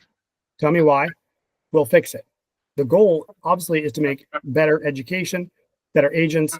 We don't have as many lawsuits stemming from the general community. So I would like to say, is there a way to go through all of the courses that are coming up for renewal and say to the educators, this course was approved 10, 12 years ago. It's no longer valid. Is that a possibility to do? 4 years, yeah. Isn't it 4 years submission? I think it's recently for 4 years. A course But approval they is just keep getting renewed. That's the problem.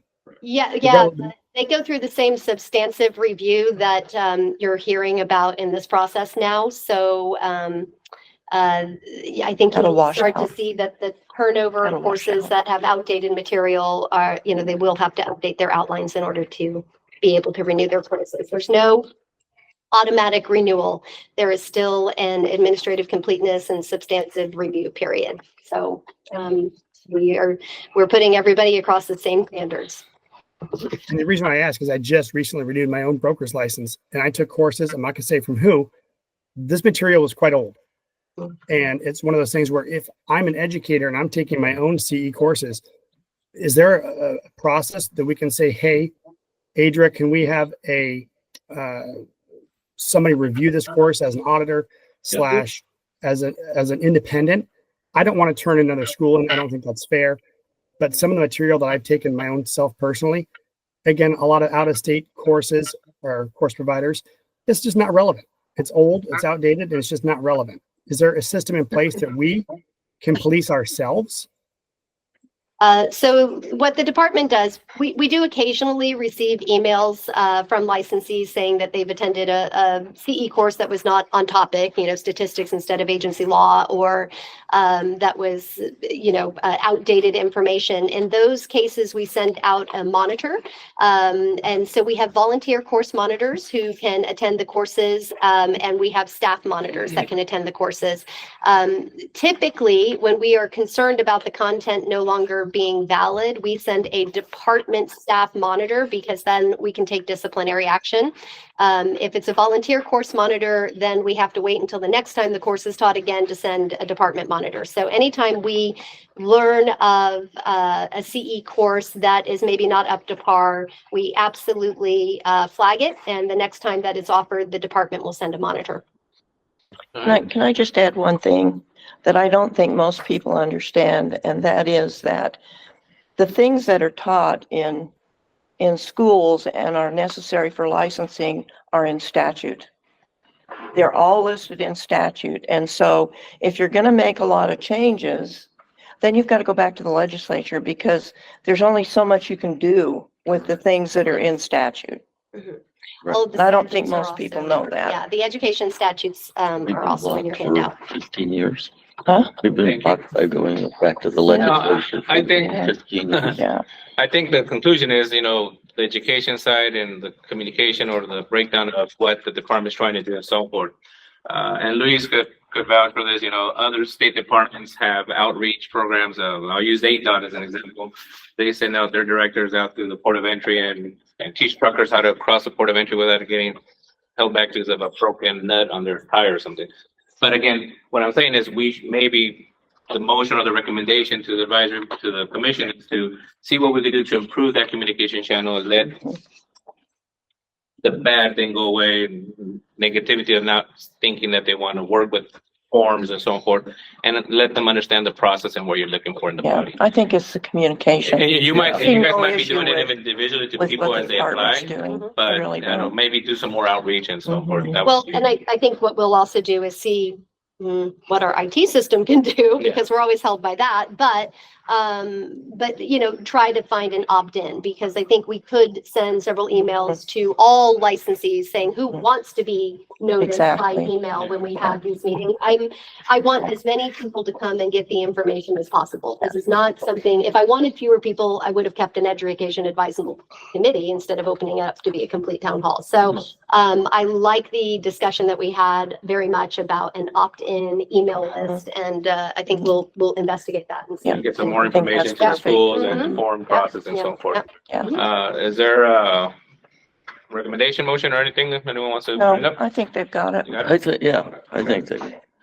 All right, moving on. American Mills Academy raised their hand again. Real quick, go ahead, Jeff. That was supposed to be a discussion about the CE outline. Is there gonna be a quick question or a statement that we can talk about the pre-licensing? You said there's gonna be an opportunity at the end of the meeting to talk about the pre-licensing. Okay, thank you. All right, so with that, we'll move on to the next item. Where we at? Discussion ADRE license complaint process and responses. If you could real quick just provide an update on the response and complaint process. Sure. I got outreach by someone that asked, you know, if a third party that's not affiliated with the transaction submits a complaint, how does that work? What is the process? And again, contacting the broker, not the agent, and so forth. Sure. So the statute is the 32-2108, and the commissioner, on the commissioner's own motion, may, on a verified complaint in writing, investigate the actions of any natural person or entity engaged in the business or acting in the capacity of said person, developer, at any time, and examine the books and the records in connection insofar as the commissioner reasonably believes the books and the records pertain to the transfer sale of real estate. And it goes on to say that the commissioner can investigate upon the commissioner's own motion. So it does not have to be received as a complaint.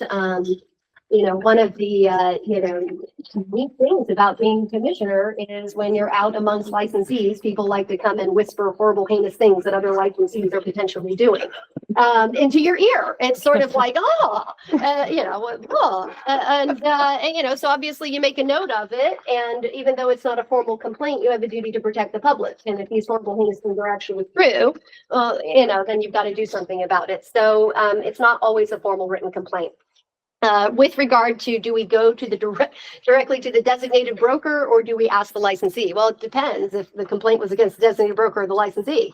If it's against the licensee, then we're going to reach out directly to the licensee for the initial response. Hey, somebody filed this complaint against you, give us a response. Now, I know that the designated brokers in this room don't like hearing that, but my job is to protect the public. And if that licensee has the opportunity to go to their designated broker, they are maybe not going to tell me the same information that the department would potentially get by us going directly to them and them responding. And so in the purest form of, we are here to protect the public, and there is nothing in statutory law that says you have to go to the broker so that the broker can meet with the licensee and then they can figure out their strategy and how they're going to deal with this complaint and what they're going to say. We are after the truth, what happened, the facts of the investigation, and we're going to go to the primary source of where that complaint takes us. There were some complaints that made it up as high as the governor's office. And one of them was, and perhaps some of you have heard this too, because I think it's the same, vocal group of people, that the Department of Real Estate only gives 5 days for a respondent to respond. And then, or if they hire an attorney, you get 10 days. And, and the overall thought was like 10 days is not enough. So I brought with me the investigation critical date list, but basically the way that this process works is we receive a complaint against you. We're going to review the complaint. Sometimes we can say, here's the complaint that we received against you. Sometimes it could be harmful to another human being for us to do that. So we're going to say, here's a summary of a complaint that we received against you, because there are laws that sort of say you have to follow that. And then we are going to say that you have 8 days to respond to us. You have this time period to respond to us. We want a written response and we want these documents. At the end of that 8-day period, if we've got communication silence from the licensee, we go back and we say, you have a further, it has to be 14 days total. So you give 6 Oh, we give them 6 days? No, you give 8, then 6. Okay, we give them 8 days. And then if they did not give us the written response, you can tell I don't do this every day, right? This is not what I do. But Mandy does. Well, she runs it. So 8 days. If your written response hasn't come in, by rule, you get 14 days. So we say, hey, your absolute deadline to give us that written response, you've got 6 more days. Get us that written response. If you don't, I'm going to find you in violation of Arizona law because it says within 14 days, you're going to give me a written response. And then we move on from there with the documents. And so we didn't, on the first 8 days, if we didn't get the documents that we requested nicely in the message center, then we're going to issue a subpoena. And that subpoena is going to give a further 14 days. So in total, there are 22 days for somebody to submit documentation to the process. Now, if you've hired an attorney at the latest moment, there is a form where you can apply for an extension to your 14-day subpoena period. So if 22 days wasn't enough for you to, I don't know, recreate your evidence or whatever. I'm not sure why it should take so long because it's supposed to be, You can't available. make that assumption. I'm not. I'm saying that just, but. Because, okay, let me ask you this. But- So 8 days of response could be as simple as we received your complaint. We're waiting for our EO insurance, our attorneys to respond back to us, and that satisfies your response of 8 days. That's the responsibility. Because EO insurance and attorney might take 2 weeks to meet that person. Yep. Because most brokers, when they hear complaint, their mindset goes, there's my business, and we want to make Yep. sure we're protected. Yeah. Not that they're trying to hide or lie or create evidence in the No. process. No. So saying that is I'm not sorry, it's Ms. not Davis. something to play around with, I to think say I'm that. a little jet lagged and Yeah. a little not happy. Well, And so that's what I I can- clarify what that eight So- Right, response. but Then, I wait, let me finish, Okay, please. okay. So then after you're at 22 days, if you need more time, there is a way for you to apply for an extension.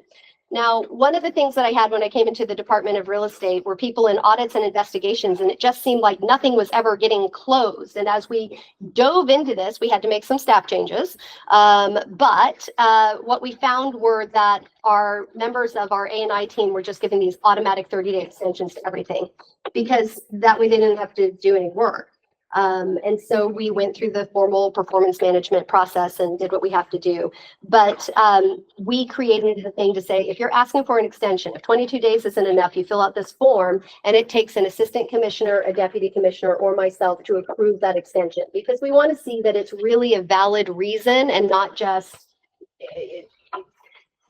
an invalid reason. A valid reason would be like, we're waiting on our E&O attorney for X, Y, and Z or whatever. So it's been reasonable. The reality is we have had 0 people in the last 6 months that I looked back actually apply for an extension. So 22 days has been enough for all of our investigations for people to actually I get back would to say us. most brokers aren't gonna want to subpoena and go that length. They should want to make sure they have time for their due process and so forth. But when that complaint goes in writing, is that after or before you reach out to the agent directly? When we receive a complaint, And they have 8 days reach- to respond. we reach out to the agent directly, or if the broker was complained against, whoever the licensee was, that's who's responsible to respond to us. We reach out to that licensee. Via electronic communication. You're not calling The them on your message cell. center. Okay, the That's message, right. okay, that's what I'm making sure you're not calling, hey, this is, that's, okay. Hey, I don't have a problem with the process. What I have a problem with is the decorum. Because as a broker, we're out there and we're trying to teach our agents the best way I can. And I can tell you, if one of my agents came in and said, the real estate department just called me and they talked to me about da-da-da-da-da, you'd have to peel me off the ceiling. Because as a broker, I'm responsible. And I have to know what is going on. Well, you would certainly find out. That is not the But, point. That is not the point. But Mandy, go ahead. Again, the one that goes to prison is the broker, so the That's broker right. should be the one getting the first notification Absolutely. alongside with the agent. I appreciate you guys sharing your concerns about the designated broker's knowledge. As a managing broker, I took it very seriously on protecting my designated broker at all time because I understand that R428-1103 is reasonable supervision and control. It doesn't stop at just reasonable. It says I have control of all transactional items that this licensee performs under their license. The difference that has changed, why it's kind of spooky, and we've taken those on 101, is the designated broker, just like the mother or the father, is not contacted first. The licensee is contacted. We pick up the phone in some cases and say, hey, what's going on? That is very true.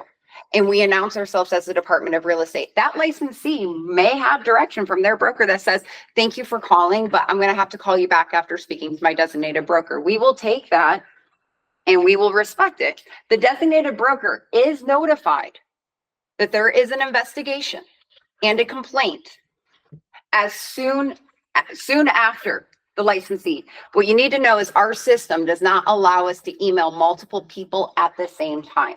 So when the investigation information goes out to say, hey, you have a complaint, we have an open investigation, yes, it goes to the licensee. And then the follow-up to that, which takes at least 3 to 5 minutes, if it's a good day in our system, then goes to the designated broker.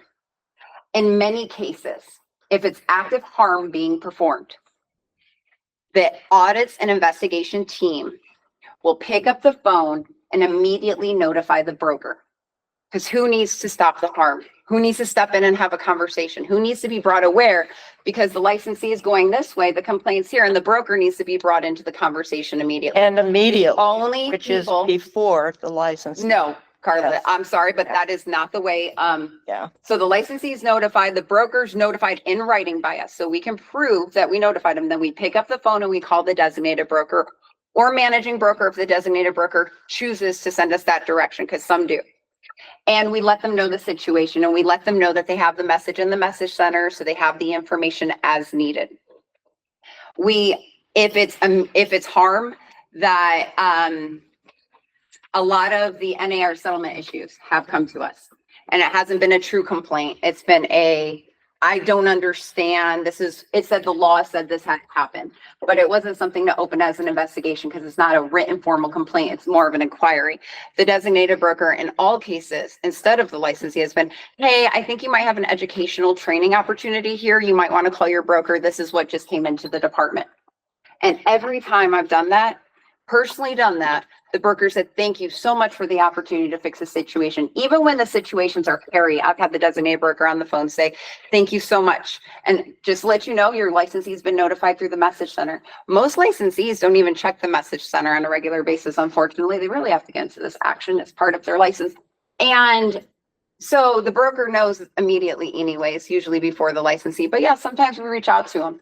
When my kids are in trouble in school, the principal calls my kid into the office and they already have the narrative before I come to the office. For example. So the same, I refuse to be cut off, like you've been cutting off the commissioner. I'm sorry. So I'm not gonna go in there and have the licensee not have the opportunity to say what they're doing. However, the designated broker within 5 minutes typically of notifying the licensee is also notified. And again, anything that's current harm that's happening in a transaction, not harm that's already occurred, but current harm, the designated broker has a phone call. So they are being notified, and it is all listed on their critical date list, which can be requested as a public record request. Matthias, if I may, I need to leave at noon. I have a class to teach at too. ASU, so I just want you, Okay. if I leave, I'm not being rude. Yeah, and I've got to hit the road too, so sorry. All right. So quick question on the notification, when it goes through the message center, does that notify the agents email wise, or it's just they have to? It notifies them in their inbox, in their email, In their email, okay. and then they have to log in. I know before it wasn't like when we hire an agent or. They have to opt into the program as party. That's my concern there. If it doesn't notify, how do they know that? They would know it because when they obtained their license, they went through the message center, and that's when they did their opt-in.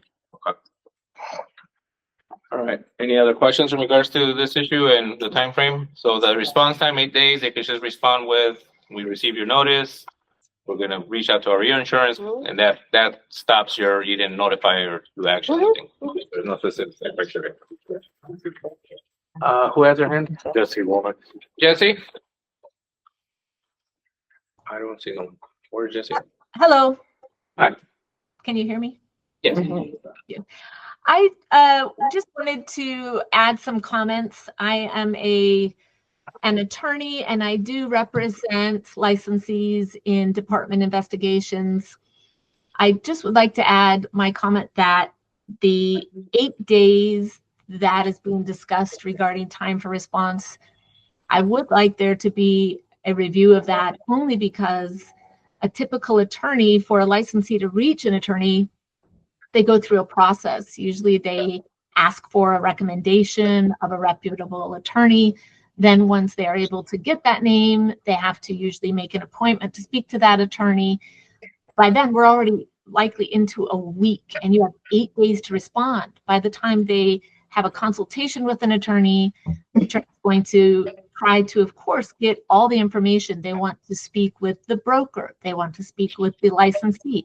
They're going to ask them to please provide all documentation pertaining to the complaint so that they can help them put together a good substantive response. In all of the years that I've been assisting licensees in responding to complaints, we have typically requested an extension. The average request I've given was a two-week request. And typically that was always provided so that we had time, usually only a short week, to get together a response, since it took the licensee almost a week to get in front of an attorney. The request for extension 2 week is my typical request, has been consistently been denied by the Department of Real Estate. And therefore, I feel that the licensees are not given a fair opportunity to give a substantive response because of that short time frame. I would like this current administration to reconsider your current policy, which has been my experience personally, to reject those requests for extensions. All right, thank you. And just for clarification again, the 8 days, licensee can reply just with a simple, I need more time because I'm looking, and that gives you the next 14 days, right? And you can submit a written response or more documentation at any time during a department investigation. So it's not as if to say, if you say during your, hey, initial response, I'm going to reach out and hire an attorney, I need to get back to the department, we're still going to move forward and say, okay, that's the written response. We received a written response. We know they're getting an attorney. We're still going to move forward on day 8 and issue a subpoena for the documentation that we want. But when the attorney gets involved, but that's a 14-day response period. So that's the 2 weeks that Jesse is talking about. So there's been 8 days. Now there's an additional 14 days on a subpoena request for documentation. And if the attorney comes in late to the game, that's why they can request an extension at that point. And Jesse, I'm unaware of the extensions that you have been denied, so I'll look into those. Thank you. And if I can just add to that, just to add on to what Commissioner Nicholson has said, the issue with that is, to be fair, most licensees are overwhelmed and quite panicked when they get that notice from the department, and they're not thinking, oh, no problem, I can just respond. They're freaking out thinking, I must respond within 8 days. They don't know that nuance that, oh, I can just say I'm getting an attorney. So again, I have always requested that 2-week extension. I did use the new form that this administration created, and using that form, I was still denied the extension. So I just want to make that clear. And I've never been on the end of one of these complaints, luckily. But I'm assuming that email says you have 8 days to respond, and if you don't, we're going to issue a subpoena. So that part right there is going to get anyone nervous. Yeah. If in 8 days, so that is where I think the time frame, those 8 days, you get notified. First day you're going crazy, you're talking to your broker, what's going on? Reach out to your insurance. 8 days for someone, and then move into the subpoena process. That is scary. I hate to say this. I mean, that's the honest truth. That's scary for a general But agent. the truest thing that I, as the commissioner, have to be true to is the protection of the public in real estate transactions. And so I know we're talking about a lot of things, and we abide by the law. We are very, very careful to make sure that everything that we are doing in the time frame can uphold anything that's being contested all the way through to Superior Court. We certainly don't want to lose because we didn't give enough time for a small business bill of rights or for any other things. But at the end of the day, my duty is to protect the public, not to, I'll give you an example. Not cutting you off, but I'll give you an example. If someone got a complaint last Friday, Saturday, Sunday, Monday was a holiday. I mean, out of those 8 days, you lost 3 right there already. So again, that is the issue. So I don't know if those 8 days, is that statute or is that policy internally, or? 14 days is the thing. So we have it set for 8, and on written response, 14 days is the law. And so we say 8. And then when that doesn't happen, that enables us to send a little reminder. You got 6 days left. So 14 days total, but Right. those 8 days is part of the And then 14. So it's not 8 plus 14. No, it's a 14-day total, and that's law. So 14-day total, and that's what we give. We give an 8-day, say, hey, please respond by this date. If you don't respond by that date, we say, hey, your deadline to respond is this because, and we give them the law. And so we and again, it comes down to what's in the book, what's in the chapter, and administering it in like the cleanest form possible. So if we have to take something to Superior Court, we've cleared all of our timelines through our legal counsel to make sure that they are legally defensible timelines, that we are doing things correctly. I'll say, thank you, Chair. Majority of the complaints that I saw while I was supervising A&I, they're not after the transaction is closed. There's a transaction that is open, and so time is of the essence. And so we're not looking to give an additional free 2 weeks every single transaction or every single complaint. There are open transactions that are actually mattering to a person in the public that, number one, knows we exist, but number two, has filed a complaint with us. We do want due process, and obviously we will uphold due process, but just giving days away is not something we're interested in. Okay, thank you. Have a hand up and we'll move forward. Ms. Love.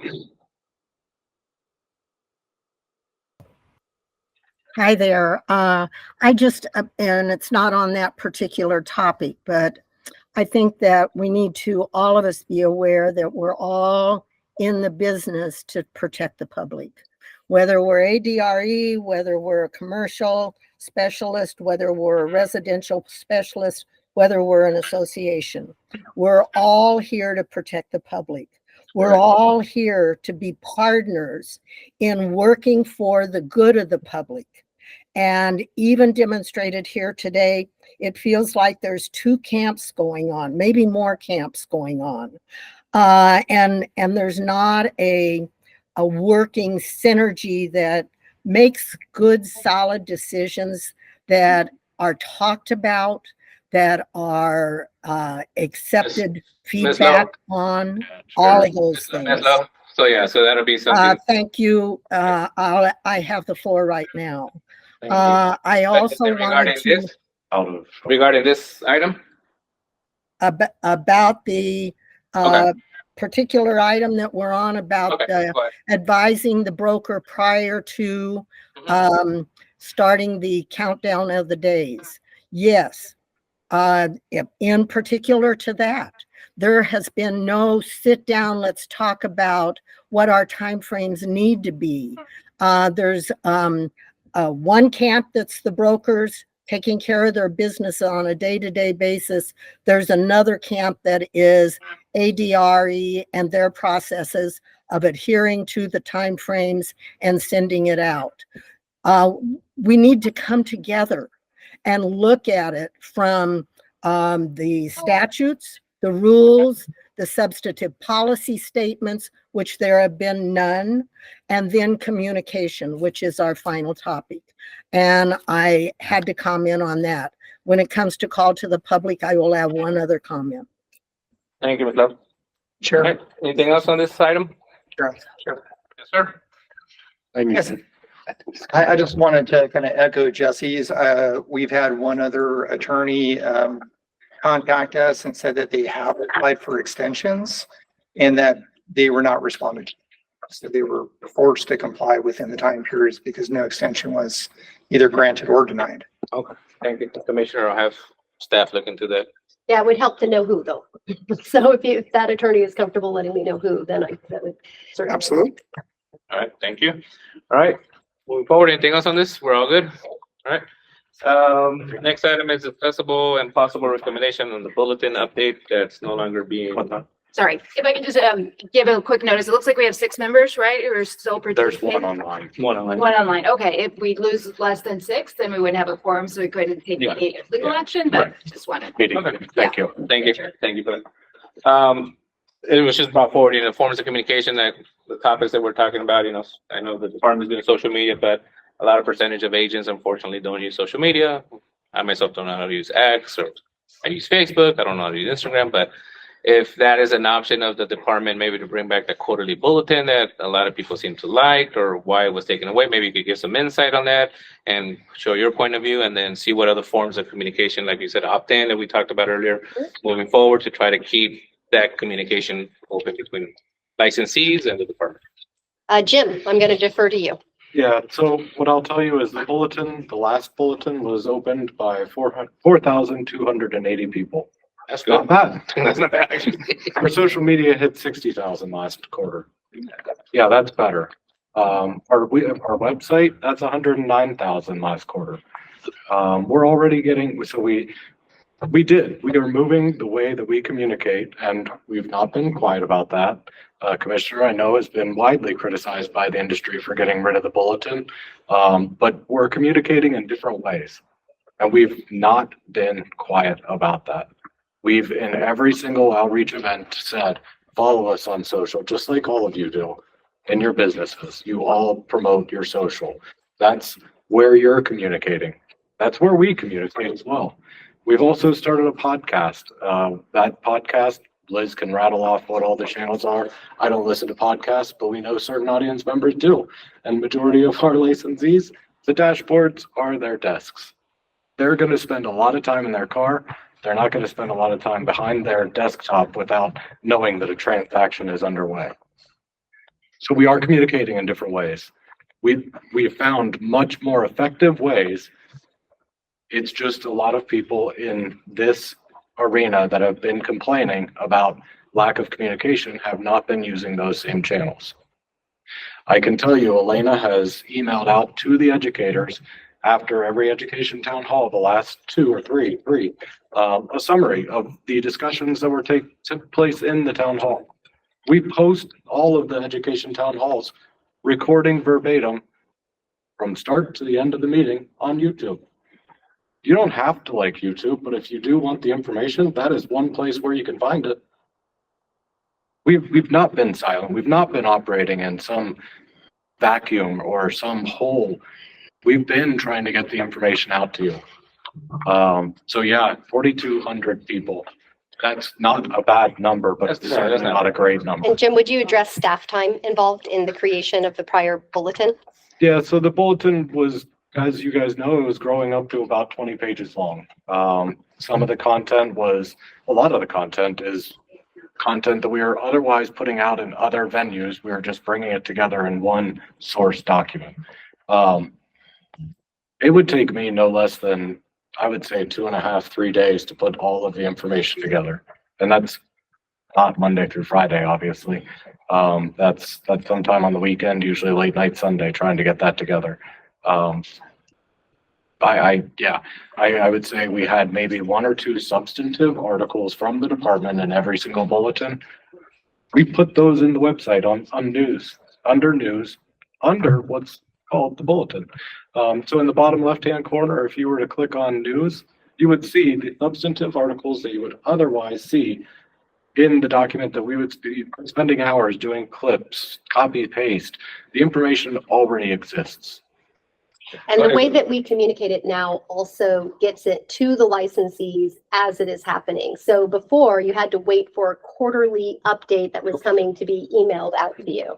And so now, as soon as we have something that is substantive to update, we're not waiting for a quarterly newsletter to get it out there. We're putting it out on all of our socials.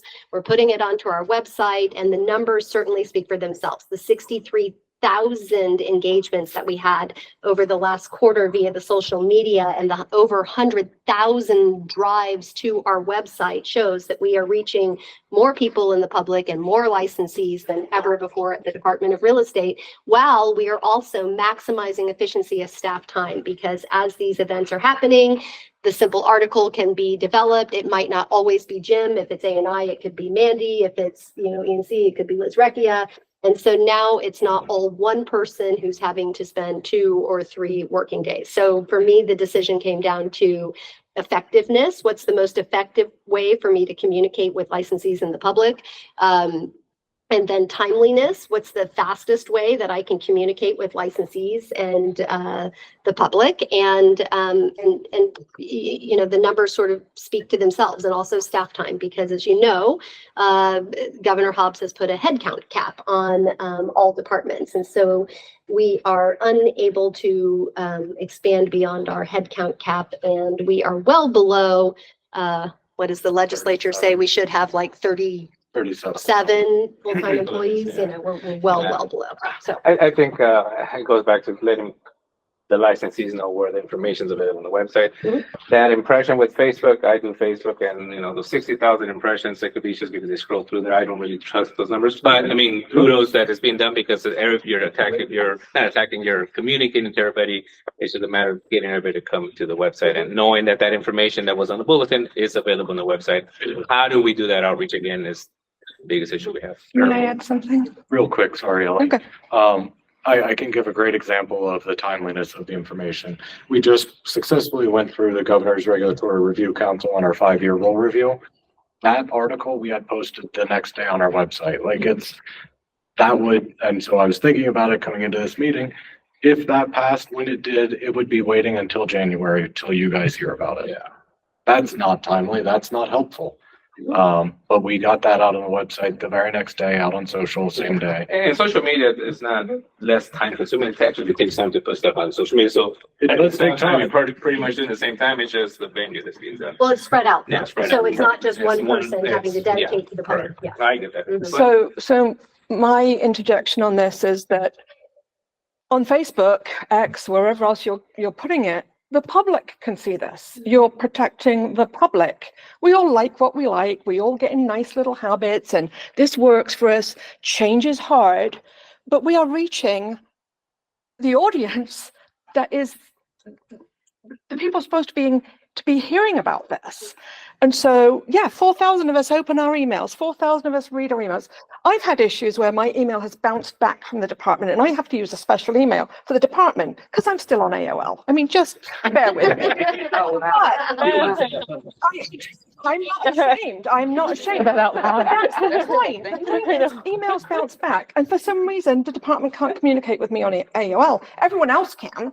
There's a lot of people can communicate. But that's the point. We're not communicating with the public by doing a bulletin.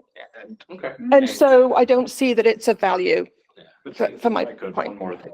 I put in each of your folders. We didn't stop direct email. Direct email is still occurring. It's just not occurring on every single topic. Because again, back to the commissioner's point, if we put every little detail on direct mail, we are going to lose readership in a heartbeat. Yeah. And we will never get that back. So that's one point, and the direct mail goes out to every licensee that we have an email address for. Again, I will reiterate that we send education updates to the school administrators. Unfortunately, our system does not capture educator emails. So it goes to administrators and it stops there often, unless that administrator is Forwarded to everybody else. forwarded to everyone else. So yeah, there are limitations to our systems, but also we didn't stop direct email. Thank you. Luis? I believe that Ms. Lowe had her hand up first, but Oh, okay. Ms. Lowe? I didn't see her. There you go. oh, okay. First of all, I'm one of those that has been for years urging the department to use social media a lot more.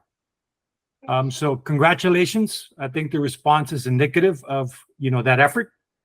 Can there be more? Absolutely.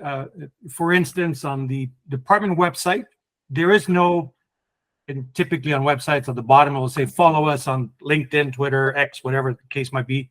That's a simple fix. That's not a major issue. Now our IT department. To direct people to that. We're at the mercy of ADOA on that. I understand. I'm just saying right now on the website, which most people would go to find how to follow on social media, that's not available on the website. I just searched it myself, and maybe it is, but I couldn't find it. But I think it's also, I want to challenge all of our advisors. I am one of those that does follow the department and try to push it out as much as possible. There is no secret to this. It's up to as much people in the network to push the information out. And once because right now on LinkedIn, there's only like 500 followers on LinkedIn or something like that. But the more people that follow it, it becomes that social network to get it into the thousands on LinkedIn and to get into thousands of it. But I got to tell you, from where we were to where we are today, way better. So kudos to the commissioner and all those who are helping out on this. I would like to hear a little bit. I know there is a time commitment to the quarterly newsletter. Maybe there is a consideration to go to semi-annual. The creating that record of information, I think, is valuable. And who am I to say, dedicate, X number of hours to do this? Jim doesn't need to sleep. He doesn't need to have weekends off. Overrated. But again, I do want to just, I'll close up by saying I think there has been tremendous progress in social media, so I'm grateful for that. All right, thank you. Can I just offer one thing of maybe we're trying to figure out how to communicate best to, all of our realtors and the community.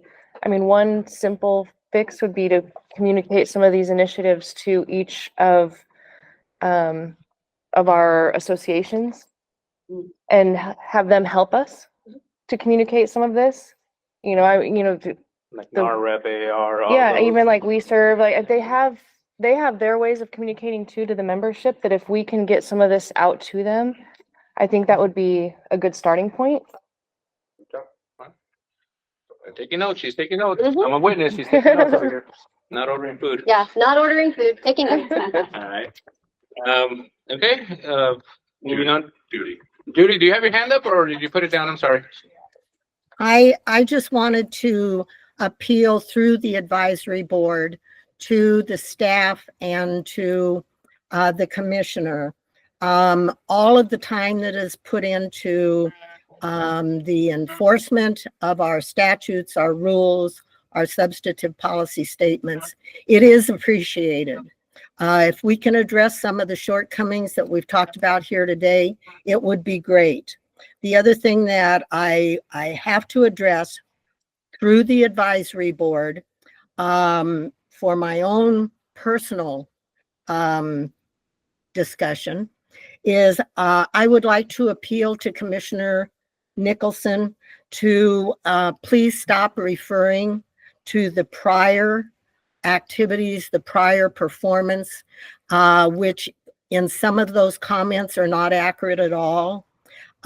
Even as here in Tucson, our current commissioner presenting at a very large meeting, and she indicated that I, as the prior commissioner, was very upset with her because she was destroying my legacy. I don't think anyone can destroy my legacy, but I certainly would not. I would want to be able to be in the group and refute it. And several times today, she has made statements that if I wasn't still a member of the public, I would have been able to rebut on facts and figures and performance of the prior administration. While I'm on the subject of prior administration, and just for everyone's benefit, not to end on a negative note, but our Abby Hansen, who worked for the commission, the ADRE, for many, many years, passed away this last week. So I just wanted everyone to send their thoughts to her family and to realize what a loss that is, not to end this. Someone please come forward and end us on a positive note. My positive note is thank you to everyone. Thank you, Ms. Love. Okay. Department of Real Estate reports. We can finish up. Do we have anything else? Mine was going to be the 5-year rule review. Okay. We should put on the website. Anyone else? Nope, I think we've covered a lot. Thank you, everybody. I know we went past 12 o'clock. It's 12:22. Everybody's appreciated. Next meeting scheduled for January 15, 2025. 2025 already. Yeah. All right. With that said, everybody have a great afternoon. And I'm sorry. I forgot. Public comment open. Yeah, I forgot. American. Go ahead. Yep, real quick, Matthias. Sorry to say this. I'm extremely frustrated. I am an educator. I told you that earlier. I was part of the 2018-2019 review of material. I was there. The outline that was done is exactly 100% what my school teaches to. It was approved by the previous administration, and yet my school does not have a 78% pass rate. The only two schools that have a 78% pass rate are the two schools that are, unfortunately, the two administrators who wrote the exam. Do not attempt to tell me that they did not contribute to the Pearson VUE content when I know they did. Every single school uses the same outline, and every single school, as you just heard, the average is a 46% pass rate. That is impossible. If you are teaching an outline, no student should ever get a 46% pass rate. Then the two schools, the two administrators who were there in every step, their two schools have a 78% pass rate. Bull. I have talked to multiple schools about this. If Pearson VUE cannot get their question bank together, there will be lawsuits. I am frustrated. My students are single mothers.